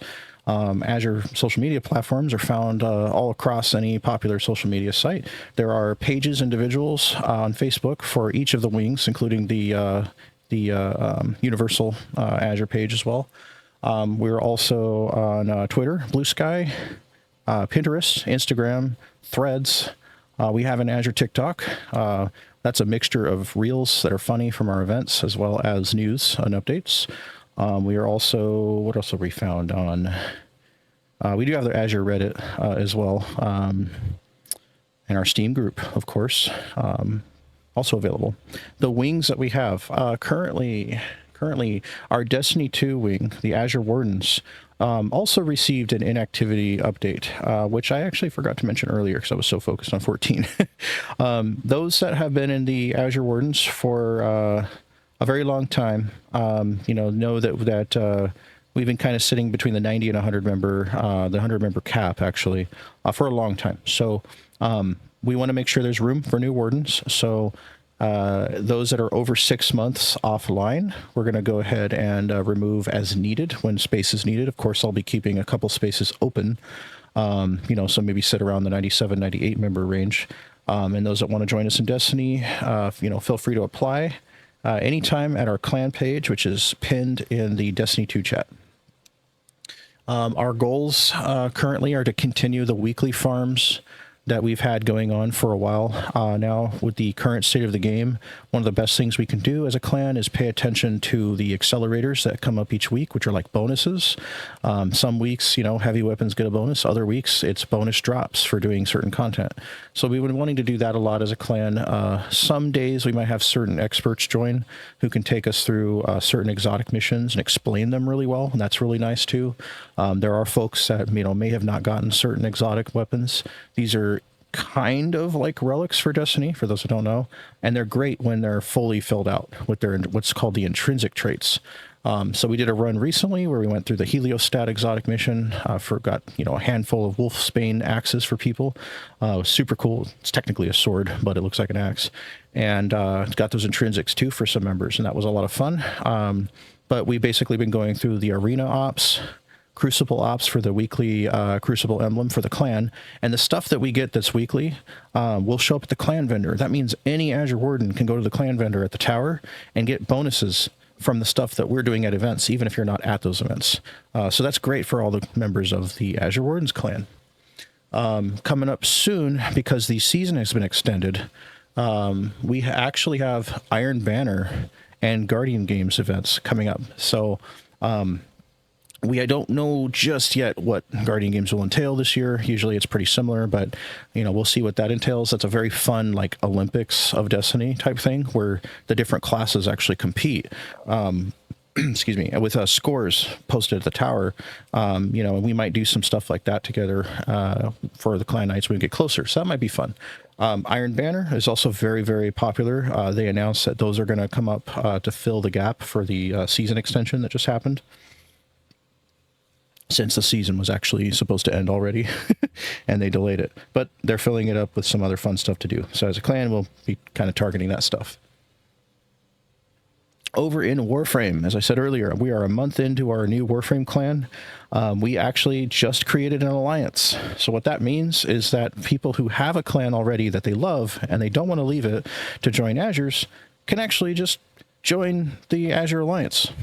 So that makes it really easy. Destiny's got a great system for that. So we do have that available, since we have seen some comments. We don't want people to leave clans that they love, that they've built with friends, and or maybe put all the hard work into all these years just to join us. Unless they want to, they can, but that's another option, is having the alliance. And our guild hall, known as the dojo over in Warframe for Azure, has been in R&D progress for quite a minute now. So the research and development's going very good over there. We've had a number of helpful people continue the research, even when myself or Commander LaCoria has been offline. Thank you to those that have been putting those projects in and have that going. And we have also begun recruiting officially via Reddit Warframe recruitment and shouts that we've got ready for in-game. So we're hoping to also move forward with not just those within our community, but also meet new faces through Warframe as well and continue developing our Warframe clan. And I noticed that out of our new wings, well, that's our newest wing, so we haven't had a new one in a while, but out of our newer-ish wings, that was actually one of the most popular kickoffs for a new wing that we've seen in a long time. Good, 20 people right off the bat, very passionate about Warframe, having a lot of fun together. And events so far, the direction right now is really just making sure that we can get each other caught up and each other, aware of what stuff is. There's a lot to learn. It's not hard to learn, but there is, like with any game that's been a live service game going for years, there's a lot of stuff to do. So we have a bunch of experts in the community who love this game so much. So, thank you to everybody from any rank that's been helping out with getting people caught up over there. That's been awesome. And some of those who are new have been like flying through it and it's been really cool. So that's been awesome. Over in Star Citizen, we have just a little update there. The hiatus for our Sunday event it'll be on a hiatus for day 2 of Azure Day Weekend in 14. But that's just a little something that I wanted to announce for those that might be interested in coming to an event over there, or maybe watching from our wing over there. And of course, over in World of Warcraft, Midnight's come out. It's very exciting. It's a really neat new expansion. We've had a number of folks join us over there from our FF14 FC.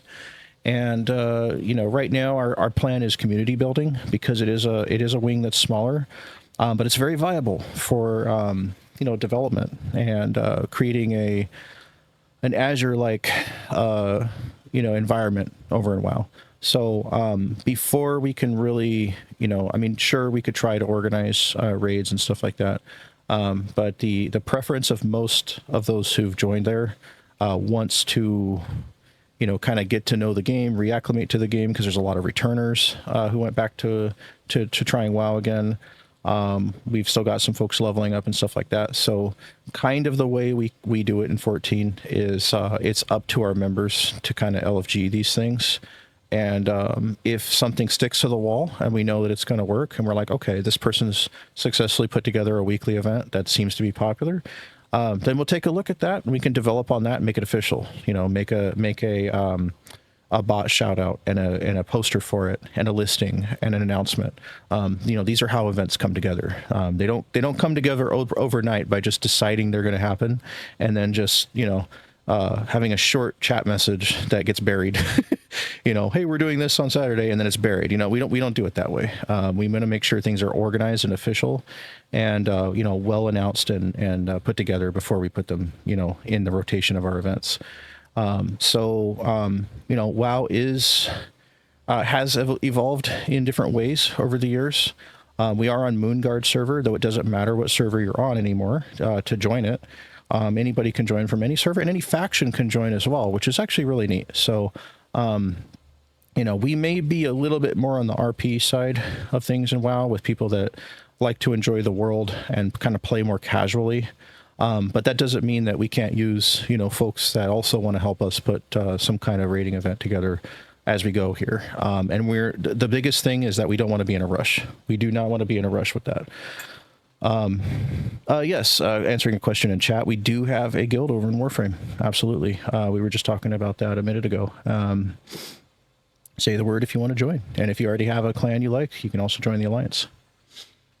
So yeah, with any of our wings, we don't want to rush things. There's plenty of time, and we don't want anyone to feel like they're rushed.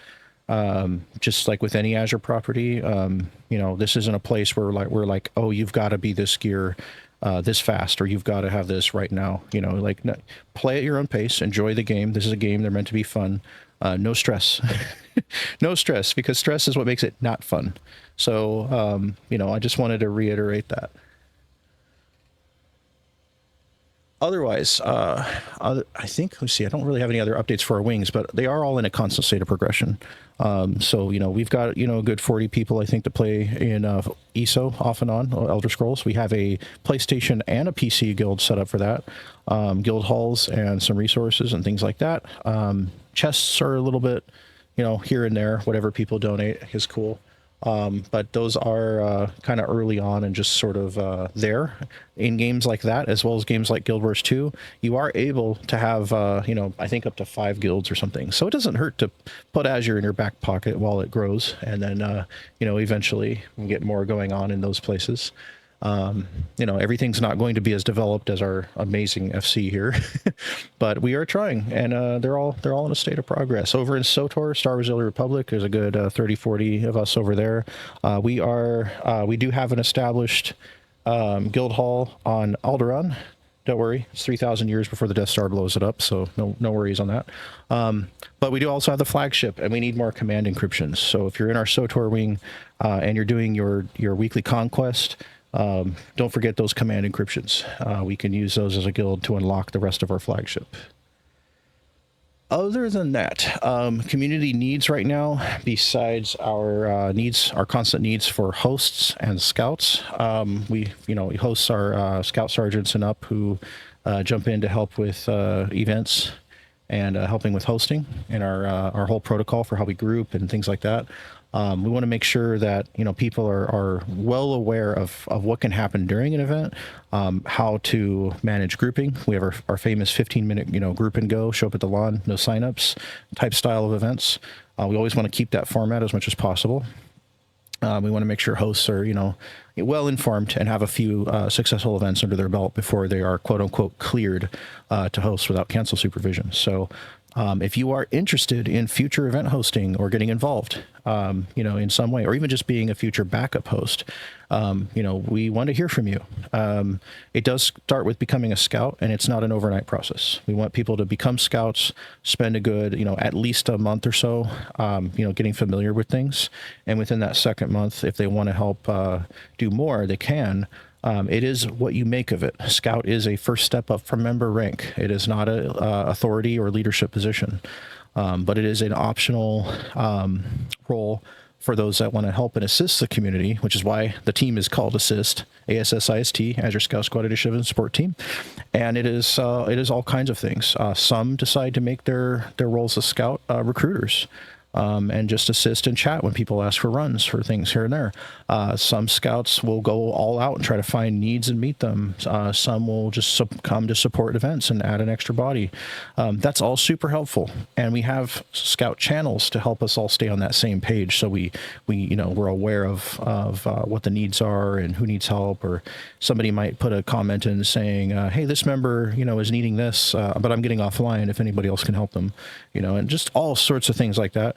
Super, super awesome that we have this backbone of support in Azure. And that's what the whole Scout Core is. That's what the whole Assist team is. And hosting starts with joining Assist. So if you are out there and you are passionate about any of our wing games, we are looking for what we call Pathfinders. These are junior wing commanders.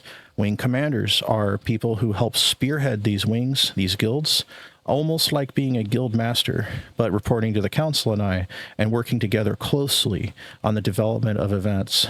And communication is extremely important with those kind of things. So we want to make sure that, anybody who wants to step up as a Pathfinder wing commander is in for the long term and very passionate about getting those skills going. For anything in Azure, the ranks are universal. So if you are a scout in one game, you're going to be a scout in the other game. We have a universal rules charter and rank system here. So that can be very, very helpful, especially if, you're like, I want to join all the Azure wings and have, invite permissions and be a scout and help out. You can do that. It is really what you want to do. We don't like to put pressure on the ranks, aside from just, expecting that they do use those ranks for something and not, it's not so crazy like some guilds and some games where, you haven't been on this long, so you're out. That's silly. We want to make sure that people have the permissions they need to be able to allow them to help. And Scout is something where, you make the most of it. It's up to you to decide how you want to use it, so long as it's being used. They do have invite permissions, but they're not expected to recruit ever. And I know that's something that's a big turnoff for a lot of people, because a lot of people don't like recruiting, and that is totally fine. There's nothing wrong with that either.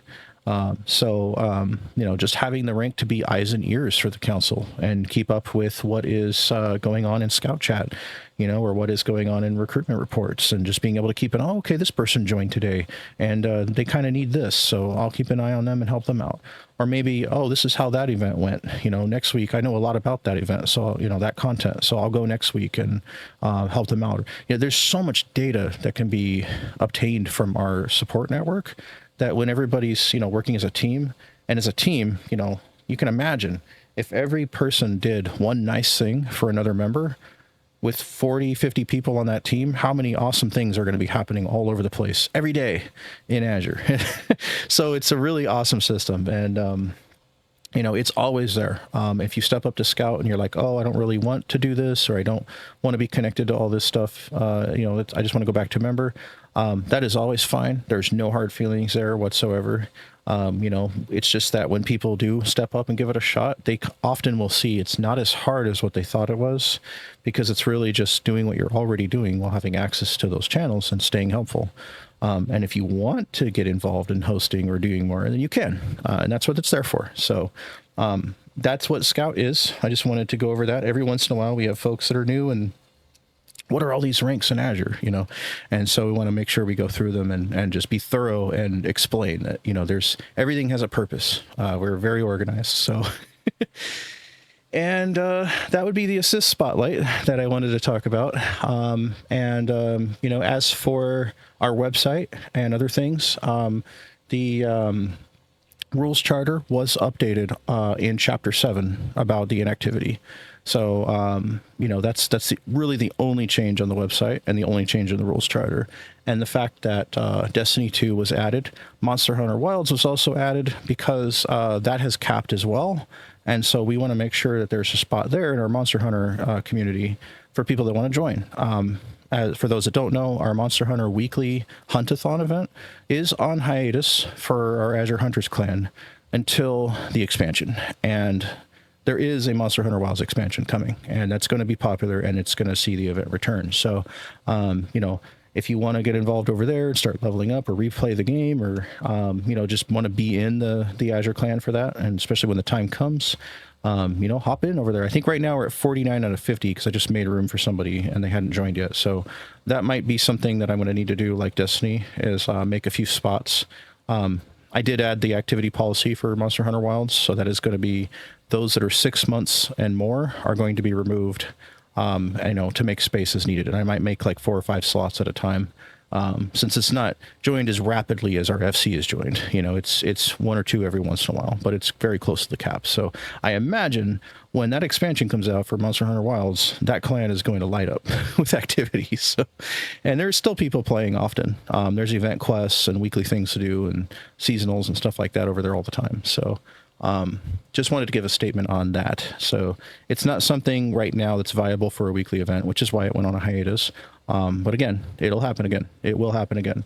And we have decided this time we're going to leave our Monster Hunter channels the same in Discord, because in the past we've had wings in 3 other Monster Hunter games.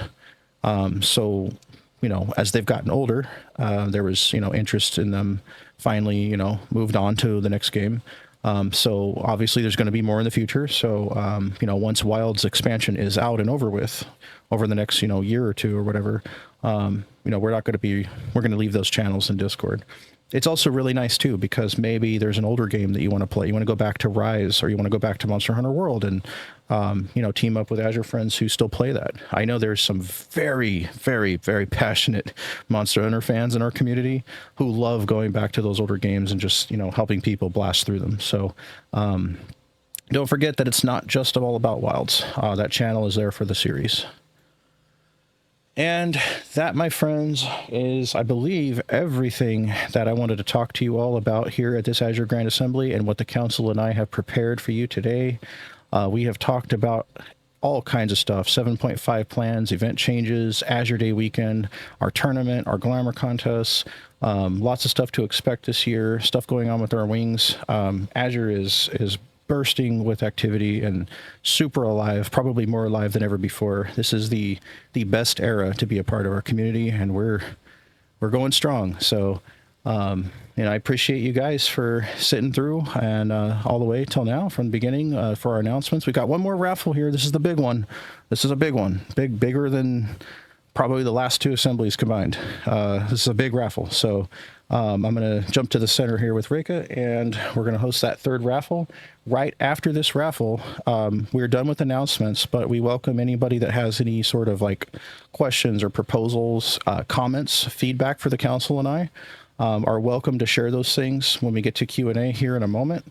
And then those that request to speak on the stage will also be answering those as well. And if you have any feedback or anything like that that you want to post, feel free and text as well. I'll also read that off for the stream.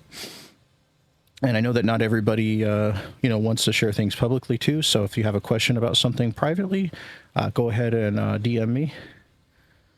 But for now, /random in game, 3-digit numbers on Twitch and or Grand Assembly chat here in Discord. So big one. I'll give you a hint. This is a mount. This is a mount. So, and it's a big one.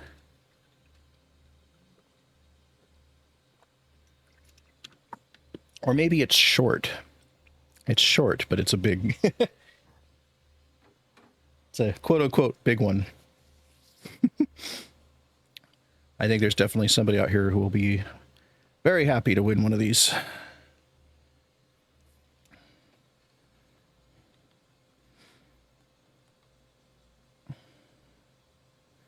It is not the mount from Chaotic. No, I wish we had one of those.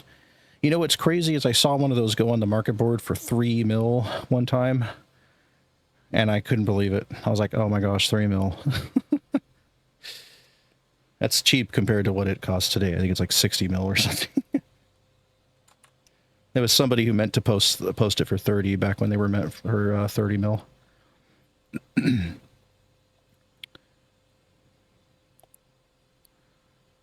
All right, just a moment longer. Let's see, I'm going to make a note here.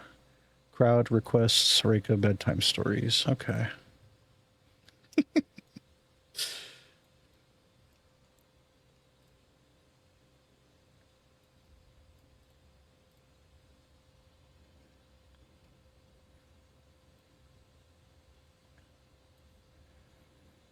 All right, friends, you guys ready? Okay, let's see, 644. So starting with, okay, I'm just checking our chats here. Okay, here we go. I'm going to /random.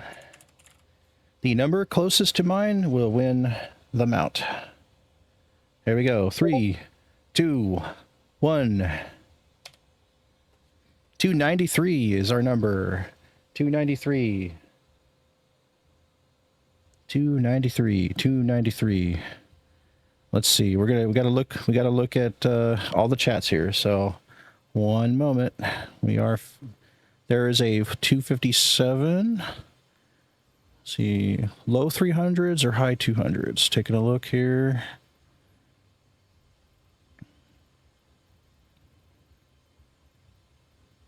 Oh, 261. I see 261. Okay, looking at Twitch. There's a 268 on Twitch. Oh my. Okay, let's see. Oops, there we go. Your comments are funny. Okay, so 293. Double checking because it's a big deal. So it's a big one. It's a big giveaway.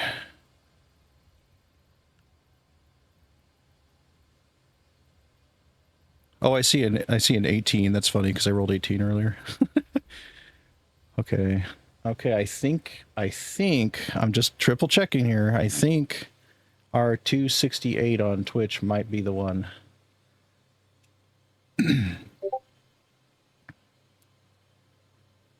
Because 268 is pretty close compared to the rest here. I don't see any low 300s. Oh, Righteous has a 277. Okay, I must have. Okay, thank you. Yeah, I'm looking through a lot of text. Oh, there it is. There it is. Yep. 277. That's so far the closest one.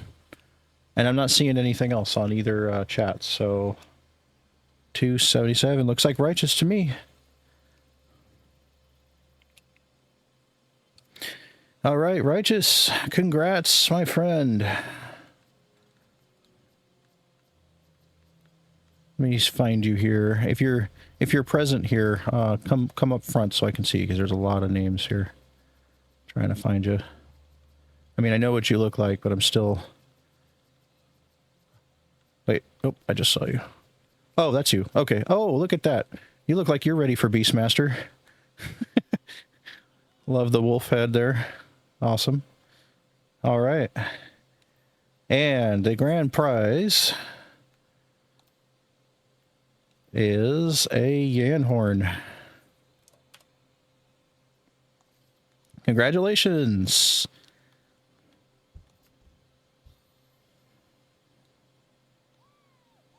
Like I said, it's a big one, but it's also a short one.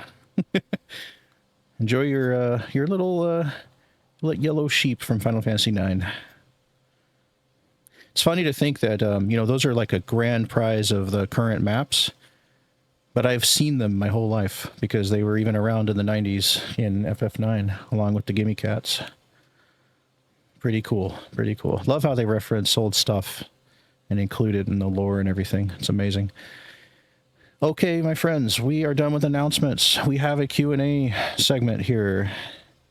So if you are in-game and you have something you would like to post in chat, any feedback for the council and I, comments, you want to tell us how much you love the FC is also fine.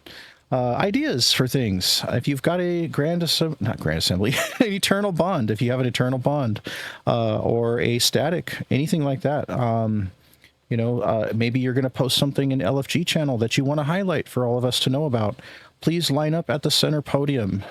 If you also have the same, but you'd like to comment it over on Twitch or Grand Assembly chat, and I can read it off as well, go for it. I will begin with those who are up here at the podium. So I see Rin Vlad. And if you want to request to speak on stage here in voice, you can also use the request to speak option. It's the little button that shows that here in VC as well. So all of those options available to you. You can type it out or you can request to speak here. It's totally up to you. Marine Vlad is up first. I believe they're typing. One moment.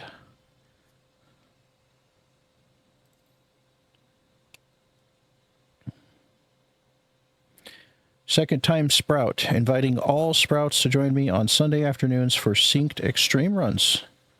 Awesome. Okay. Okay, so Reen is announcing that they are going to be doing some synced extremes.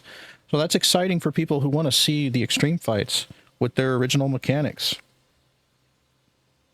Every once in a while, you know, there are folks that remember that, hey, there's really cool stuff to these fights that we don't really see that often because we're always in a hurry to get to, you know, the max level, and we just want to unsync smash everything. But if you want to know what these fights are like, synced runs are the way to go, and it looks like Reen is going to be hosting that on Sunday afternoons. Do you have a LFG posting for that, Reen? Because if you don't, I highly recommend it. And that way you have something, you know, like a post with a time and a date that you could... Oh, okay. Are you on our Discord? You're here. You're hearing me now, right? I don't know. You might be in Twitch. Okay. Okay. Okay, because I was going to say that's if you have Discord, you know, if you're able to type, and you can go, I don't know what device you're using, but you can go to our LFG chat. That's right there under 14 chat. And that's where a lot of people post that kind of thing. I just thought that might be helpful for you in highlighting what you want to do on Sundays. Titan Extreme Synced. Well, that sounds fun. 2-3 p.m. Eastern. Okay. Okay, yeah, just a suggestion. You know, and that goes for anybody. If you've got stuff you want to do, actually, I'm really glad you brought that up. I wanted to reiterate too. And I've done this before. Is that members are welcome to host groupings and gatherings for things. We generally ask that people don't do like a big event on top of the NFC official event. Of course, you know, like this one's not, of course, but you know, don't think that, you know, you guys can't organize for things like that at all. Members are totally welcome to do, you know, you want to do a raid event, or maybe you want to do maps outside of the days that we do them as an FC. Everybody is more than welcome to put that stuff together. Just make sure that if you host something that you put together, that you're there for it, and you don't, you know, just totally drop the ball, because then members will lose trust in those kind of things. So, you know, stick to it, and you know, I wish you luck with that. That sounds like fun. I do like Titan X.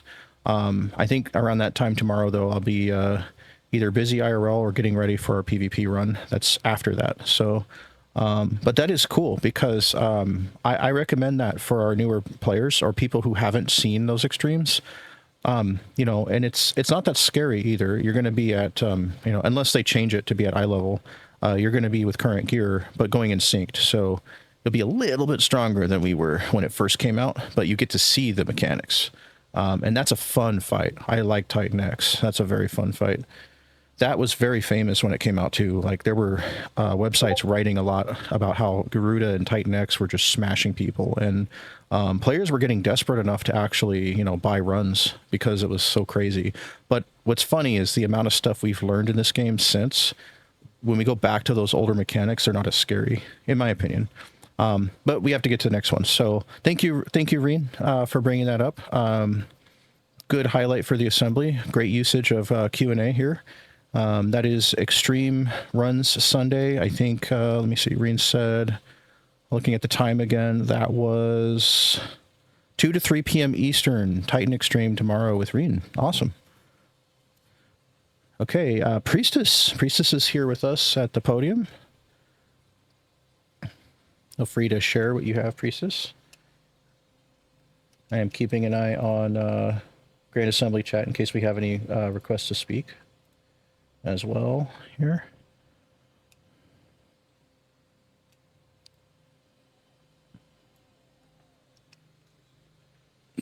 One moment while Priestess is typing, I believe.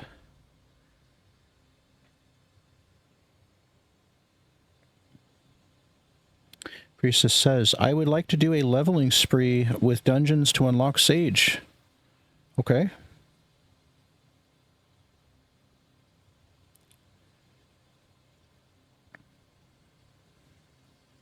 All right, sounds good. Yeah, well, Reen said he'd join you there. Sage is a good class. It's a good barrier healer. I'm a big scholar. I'm big on scholar. I do like Sage though. It's very much worth unlocking.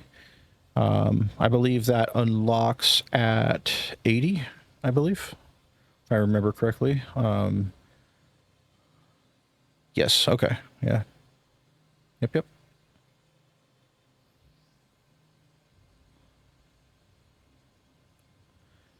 Oh, it is Cactpot Night, isn't it? It is Jumbo Cactpot Night.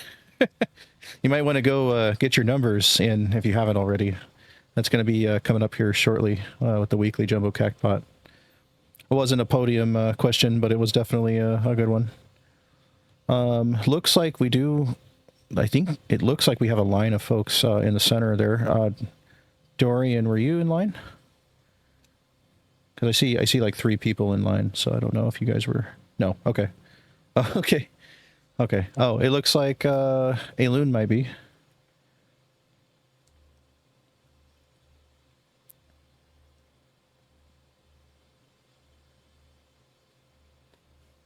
Aloon or Crotalis.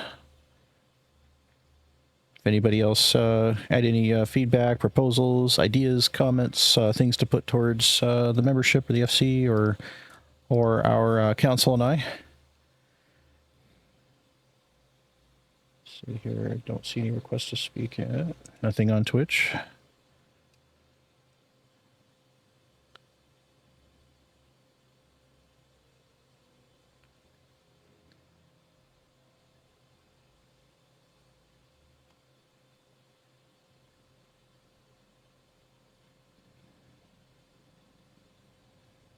See, and Priestess said, I wanted to say thank you for having me and being welcoming to me as a new player.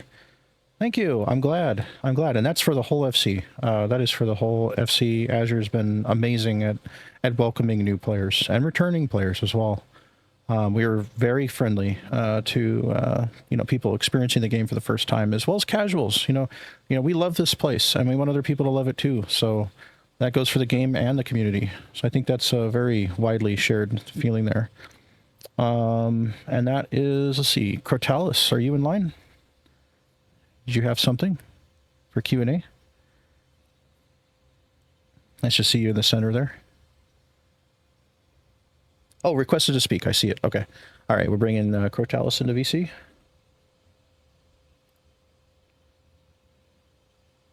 Hey, welcome to the stage, Cortalis. Thank you. I'm just throwing myself out there because I'm a bit of a dipshit, to be honest. But I want to say shout out to Spin for inviting me out of nowhere. Aw. Normally, I ignore the countless messages, but for some reason I answered that one, and I found a good place for me, I think. Awesome.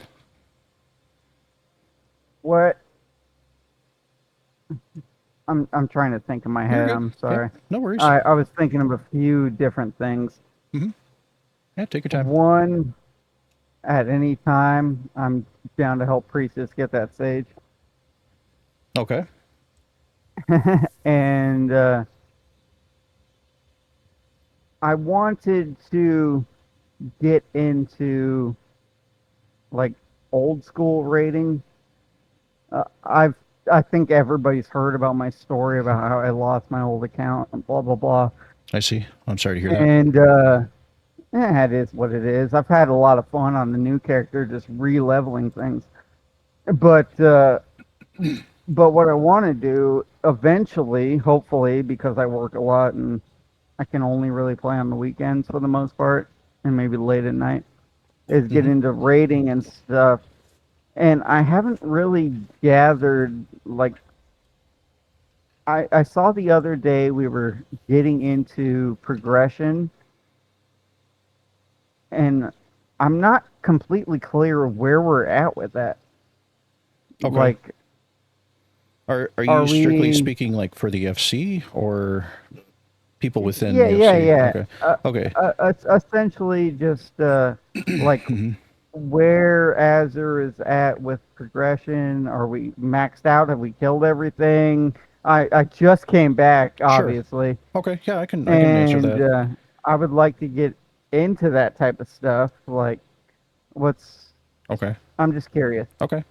So the way raiding, specifically Savage and Ultimates, are handled here is that we find it difficult to have it as like an event per se, or really organize officially, because our events are all drop into the yard, get grouped within 15 minutes and go. Where things like high-end raiding is done specifically much better in groups where you have the same people to practice with, strengths and weaknesses. You get to know them. You get to know the content together. You train your muscle memories together, and you communicate together and have times to meet up together as well. So as an FC, we have not really ever, we get this question a lot actually. We don't really do that as an FC, but within the FC, like with our Raiders Chamber chat and LFG and people within the community, they have statics. And, that's one thing we do here at the Q&A too, is announce if there's interests in joining one, or if there is statics recruiting. So, sharing your interest in joining a static and to learn that content with fellow Azure people is definitely good that you're doing that, right now, as well as, I would probably mention your interest in the Raiders Chamber as well. It's something that is left up to members to kind of take the initiative to find those things, just because it's like, rating as an FC, it really comes down to the individual statics here. It's a little bit different than say in WoW or other games where you have your core group progression. That. Yeah. So we do have a lot of people who've cleared, a lot of people, and most are going to be in that range of heavyweight M1 through 3, which I know the Raider community calls it M9 through 11. But it's the first. It's the M means match, so it's the first match through the third match of the heavyweight tier Savage. A lot of people have been through those three, but the third one's rough, and the fourth one is also a nightmare. And but there are a number of people that I see all the time talking about doing those as well as ultimates. So Well, I suppose with the timing that I came back, mhm. it seems like I kind of came back at the end of. Kind of, yeah, because this came out in January, and a lot of people hit it really fast. So one thing to note is that in the rating community, what ends up happening is after a lot of the fast moving people who get into it and clear it, you end up in like party finders and things like that with people who are either left out from the other groups because they didn't perform as well. You're kind of getting like the B and C team rather than the A team at that point with who's left in the rating community who hasn't done it yet, and it can be very frustrating and difficult to do that. Although I know people who do Party Finder rating and they just keep at it, and this is something that you also have to practice too on your own. Even if you have a static, just go in and learn, go in and learn, go in and die. Treat it like a Souls game. You got to train your muscle memory. You got to go in. You got to fail a lot before you can, really train your reaction time and all that. Learn the mechanics. But for sure, try to find a static. It's not impossible, especially given that there are other people like you who also want this as well or might be curious. I mean, earlier today, I saw someone say the same thing. I'm back from a break and I'd like to get into rating, but I'm not really sure where to start. So, all we can really provide on our end officially is the channels to make these things happen. Like, if we were say I were to make a post saying, calling all raiders, if you're interested, group up here at this channel, that kind of exists already as LFG or something that you or anyone could actually make. And it's just something that, it's hard for us to make as a widespread, event or activity because it revolves around 8 individual people meeting up and learning, with each other, and we have a Yeah, lot yeah, more for than 8 sure. people. So, so it's just, it is good that you mentioned that. That is where we're at. I would say there's a good chunk of folks who've done it. There are people who've done it and are done with it, but might not mind going back into it either because there's gear and other rewards and stuff. Another thing you can do is utilize like this. I don't know if you know about the sites FF Logs or Tombstone, where you can actually see the people in the community and see what their clears are. And you can go, oh, this person's got 3 out of 4 clears, or this person's got 1 out of 4 clears. You might want to meet up with them in the FC and just shoot them a tell, and just say, hey, I don't know if you'd mind putting together a group with me or not, and but it is something you kind of have to be proactive about. All we can really do is provide those channels. If someone is being like really gung-ho about making a static and you've got the plans, you've got the whole shebang put together where you're gonna put a static together yourself, there are times that we can kind of help advertise that. But other than that, it's really isn't no rating like as an FC, and that's why. Well, what I'm going to put out there Uh-huh. is I'm clearly interested in getting back into that type of thing. Hmm. I am willing to start a whole brand new static if anybody's interested uh, for what's there. And honestly, at this point, I need to look into it. I Hmm. just came back within the week, and then Spin found me. Um, That's awesome. If you don't mind me asking, what is it that stood out from from her recruitment pitch versus like other FCs? Since there's so much spam going on in the game where I people are don't just trying know. to find I numbers. I was getting messages constantly. And I wasn't Hmm. even on that old account I told you about that was like an Hmm. Omnicrafter, all that stuff. So it wasn't an enticing account, but she sent me a message and she was Hmm. just really nice and just straight up about it. Like, hey, Okay. and everybody's seen the messages where you're like, hey, are you interested in FC? But something about her delivery, she could actually probably answer more about all of that. But she's just really friendly, and Hmm. the explanation she gave was Hmm. something that I was looking for, just a Okay. community. Okay. That's good to know. But Yeah. I will say for this static, I call dibs on 3 people if they're interested. And that would be Rin, Priestess, and Pickle. Okay. Alrighty. Calling dibs. Okay. Okay. All right. Well, you All know right, what? I let highly this dipshit recommend. get out of here. One sec, one sec. I highly recommend making a post in LFG chat because if you have a post, you've got kind of like a hub for what you're doing, and you can also share that. And that way, it'll allow you to post any plans or layout, or you can say, well, this is the schedule that we're working on, and you can continue to reference it. And it has a link. You can always click the link to that channel too. So just so you know, that's a really good resource for putting something together. And for reference, I have been a raid leader in both F14 Ah, and WoW. oh, very good, very good. What past 14 ones did you do? I'm talking like ARR. Oh, okay, so back in the day with Coil. Okay, okay. Yeah, Well, you sound we're like you've much got the simpler. passion for it. Alrighty. Well, thank you so much for coming up and talking here and all of your comments Thank you and for having insight. me. I'm happy to be here.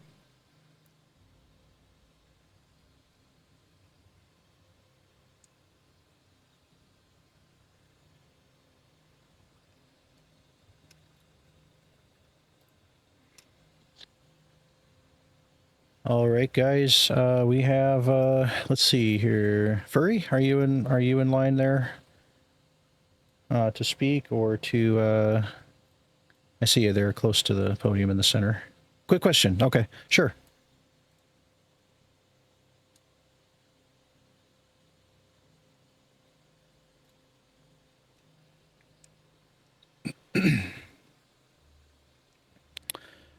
Furry says, I know there are some that are good at selling. Okay.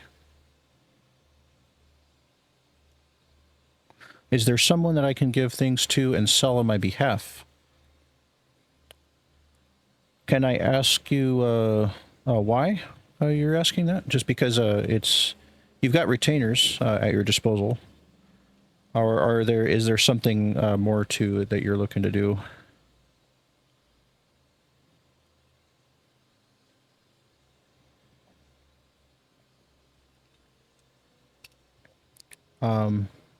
I don't have the time to manage those. Okay. Well, one suggestion that I have is that we do have a donations tab, tab 4 and 5. Technically, it's mainly tab 4. It does get filled up quite a bit. Okay. Yeah, it does get filled up quite a bit, and tab 5 is the council tab for managing our buff mats, submarine mats, and some stuff like that. But if there's room, people can donate there too. If there's something that you like, well, this is a higher value item, and I would like this to go towards the FC in whatever form, whether it's a prize or for adding to FC funds. If you throw that in the tab 4 or 5, then it will be taken care of by usually myself. Which is actually, and I've got another answer to your question too, but I want to mention this since it reminded me. I did actually meant to, I meant to bring this up earlier. It's not the biggest thing, but during announcements, I wanted to give a shout out to the FC chest that we do have chest rules on the website. And there are things that are prohibited from the chest because there's only so much room. So materia that is under the grades that's currently in there, we go, 12, 11, 10, 9, 8. So it starts with 8, and we go straight across horizontally with each one, if you've noticed. So under grade 8 materia is prohibited, and low value items as well, like those real super cheap minions from Grand Company boxes and stuff like that. We don't have the space for that to keep filling up the way it's been filling up. I know it's awesome to be able to put in there for newbies. They are also able to get those very easily as well. If stuff like that keeps filling up the chest to where there's no room left in any of the tabs, then we're going to have to start looking at the history and seeing who's filling it up. Because we've had a couple people, just 2 people alone, completely like fill up all the slots with like stuff that was barely worth 100 gil or 1,000 gil. So we want high quality mats, minions that don't have to be expensive ones, just not that low.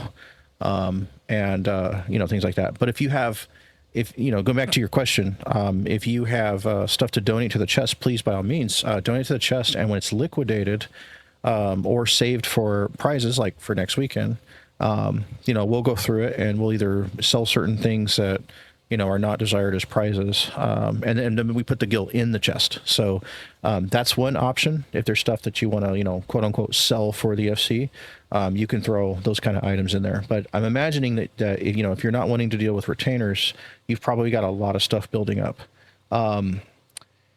I do have one other option for you. There is a character that I leave outside the FC almost 24 hours a day, usually. And she does retainer stuff and turn-ins. Her name is Ume Hakuchi. She's also listed as one of our generals, but she's one of my alts. You can trade stuff to Ume if you just send me a message and say, hey, I've got a whole bunch of stuff to dump on you. And I can take it on her. She's got 10 almost empty retainers. So what I can do is I can put that into a queue basically for me to sell stuff for the FC, which I do all day long every day. So that's another option, Furry. You're welcome to do that. Let me see here. Yeah, if you want to trade like lots of stuff to Ume, you can. Sadly, you can only trade 5 things at a time, which I find to be very small. But however much you want to do, or donate to the chest. Either way, throw stuff in the chest, or But chest stuff we want to make sure is not the super worthless stuff either. So, so whatever you want to throw at her, just DM me, or usually I will hear a tell off of the device that she's on. For those that don't know, I have like 11 screens and like 5 PCs going, and I'm watching like multiple wings of Azure chats at one time, and I usually have 3 or 4 characters logged into 14. So it's pretty easy for me to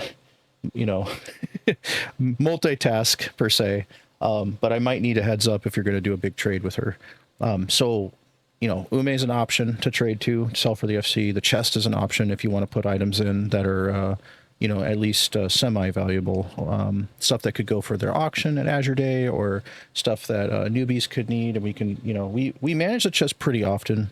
I check it every day, so we'll figure it out. But that's just a couple options. Other than that, Furry, I can't really say that we have a person that would be a full-time banker. I manage the finances for the FC along with General McKinney, mostly when we do like submarine stuff and things like that. So those would be your main 2 options. Otherwise, you might want to, even at some point, maybe right now you're trying to get through story and stuff and you're enjoying the game, that's fine.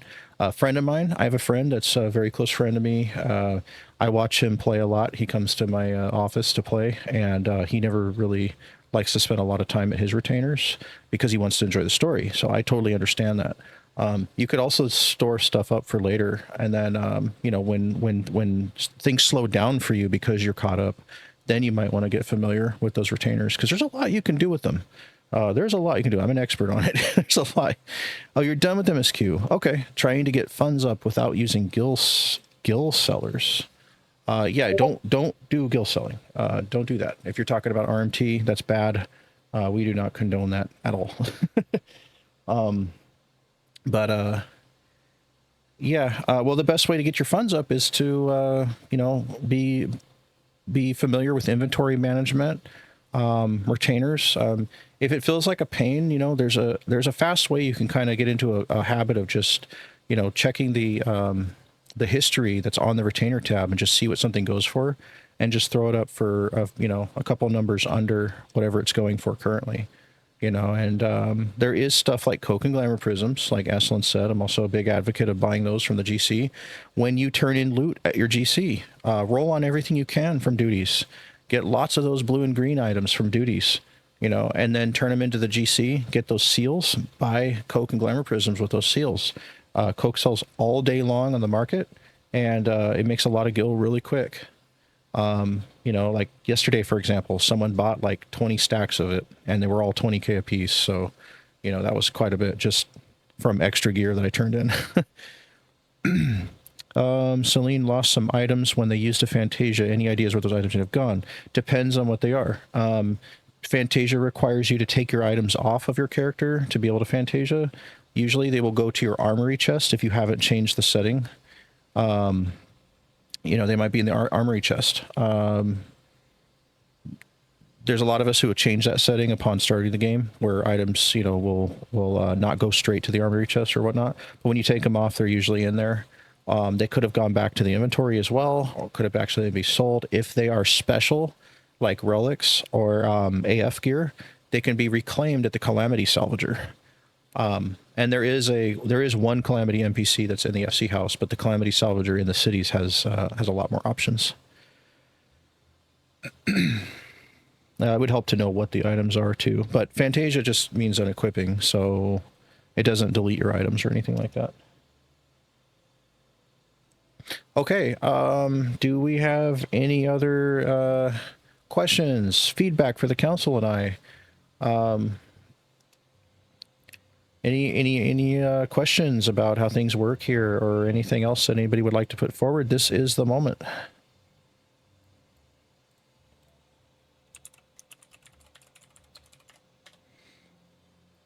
Okay.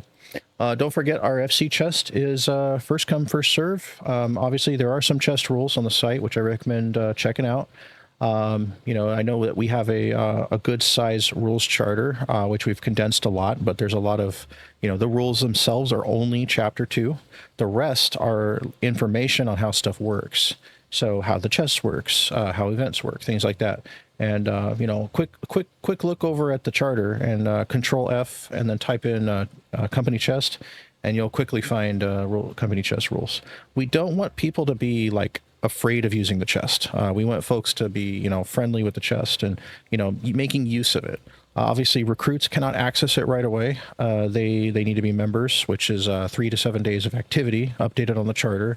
I mean, the roster, updated on the roster, where I will be checking, usually a couple times a week. So please feel free to, to use that chest.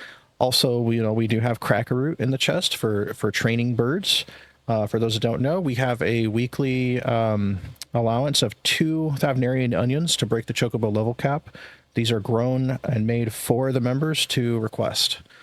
So if you're rank 10 with your Chocobo, don't forget to ask a scout captain or higher to give you a Thavnarian onion. And if we have any scout captains that are out of onions, please let us know. We'll restock you. Council members can grab them out of tab 5. These are expensive onions, so they're grown for the FC. We spent like 6 years growing hundreds of them. And so, okay, so race gear. Race gear was lost. Any idea where the new race gear went? Can you get race gear from the Calamity Salvager? I don't remember if that one's on there. I know they're cheap on the market board. They're very cheap. Let's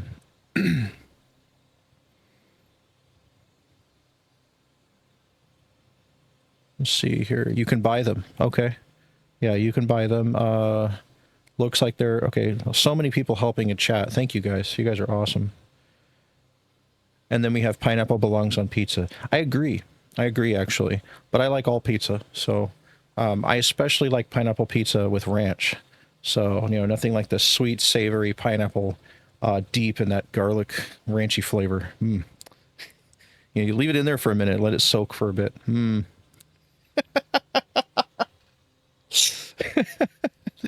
The chat. Oh, gosh. Okay. All right. So, yeah. Okay, guys. Well, don't forget that we have LFG. If there's anybody that wants to organize runs of their own for things, that's a very, very good resource to have. And as I was saying, please use the chest. The more people that are taking things that they need means that we have to liquidate less, because sometimes it gets too full and people aren't taking enough because they're so nice about it. But please take some things from the chest. It's helpful. When it comes to materia, just have some sense. Don't take an entire stack of 100 at one time. I know that overmelding is needed, but in the future, and I know some of you have seen us do this recently, we have been, buying like whole sets of gear for people and supplying some pretty expensive things. And that is kind of a preview of what's to come. We've got a lot of background resource projects going on that's making a amazing amount of gil for the FC. So, we're on target by the end of this year to save up like a lot, like enough to even cap the FC chest, so that way we can continue to help when there's an eye level upgrade or somebody wants to come to an event and they're a little low on gear. So, don't be shy about asking for things either. We want our members to be well equipped. The way I view this is like leading my party in an RPG. I want my members to be equipped. I want everybody to have what they need. Obviously we can't do 100 crafted sets at one time, if everybody starts asking for it. But if you're coming to our events and you need an eye level upgrade, or you're like, oh shoot, I just unlocked Arcadia and I'd love to run it, but I can't because I'm missing like 3 item levels or whatever, immediately message me and just be like, hey, I need a set. Just tell us what you need. This is what we save up gil for in the chest. Right now there's about 100 million missing, and it's not missing, it's out of the chest. It's strictly for the development of the Maduin FC that I mentioned. And like I said earlier, it's not to form a whole community over there. It's an overflow type of thing for people who can't get into Midgard and plan on transferring. So we're getting an FC house that's got the same size and amenities as the Midgard house, so that the folks over there, while they wait for the server to open, have all that at their disposal. Gardens and buffs and everything like that. So. Otherwise, yeah, we have a little over 100 mil right now, and so we're working on a lot of stuff, a lot of characters selling goods and things to make money for the FC. Also, last thing, and one more thing I meant to mention earlier, but it's a small thing, but it's very helpful, is that we are low on Magitech repair materials. These are pretty easy to craft, and we need a lot of them, like a lot, because we have our submarines going every day, and they take repairs all the times. And sometimes it's like 5 or 6 repair materials per piece, per sub. 4 subs at the FC hall means, 4 times 4, and, per day, and that needing 5, 6 pieces a piece, needing those. And it's just a whole thing where, where we need a lot of them. So also the grade 3 shroud soil is also something that that we could really use too. For that's the one that gives the most yield for gardens. So grade 3 shroud soil and Magitech repair materials can be donated to tab 4 or 5, where they'll be safe. That's only council can access those, and we'll be most grateful to get more of those ASAP. That would be really great. So. Other than that, we have Savage Saturdays coming up here in a few minutes. We're going to be grouping for that. Are we a little over? We are a little over, but it's been an amazing time talking with everybody and having this Q&A. We had a ton of people here, a good 10 on Twitch, another 34, I think we reached up to 35 in assembly chat, and then another chunk will be watching this in the future, because this will all be compiled into what we call assembly cast, and the assembly cast will be posted, probably in a couple days, and we'll have this whole recording available to reference again, or for people who didn't make it to watch. So those watching in the future, thank you for joining us on this assembly cast. This is your host, Kazushime Hikaru, also known as Reika in game. I've had a great time talking with you guys. I look forward to everything to come. It's going to be fun. Next month, tons of exciting stuff. So, and if anybody had anything else that they wanted to do for Q&A, just, go ahead and send me a direct message, and I'll be happy to talk with you there. Thank you, guys.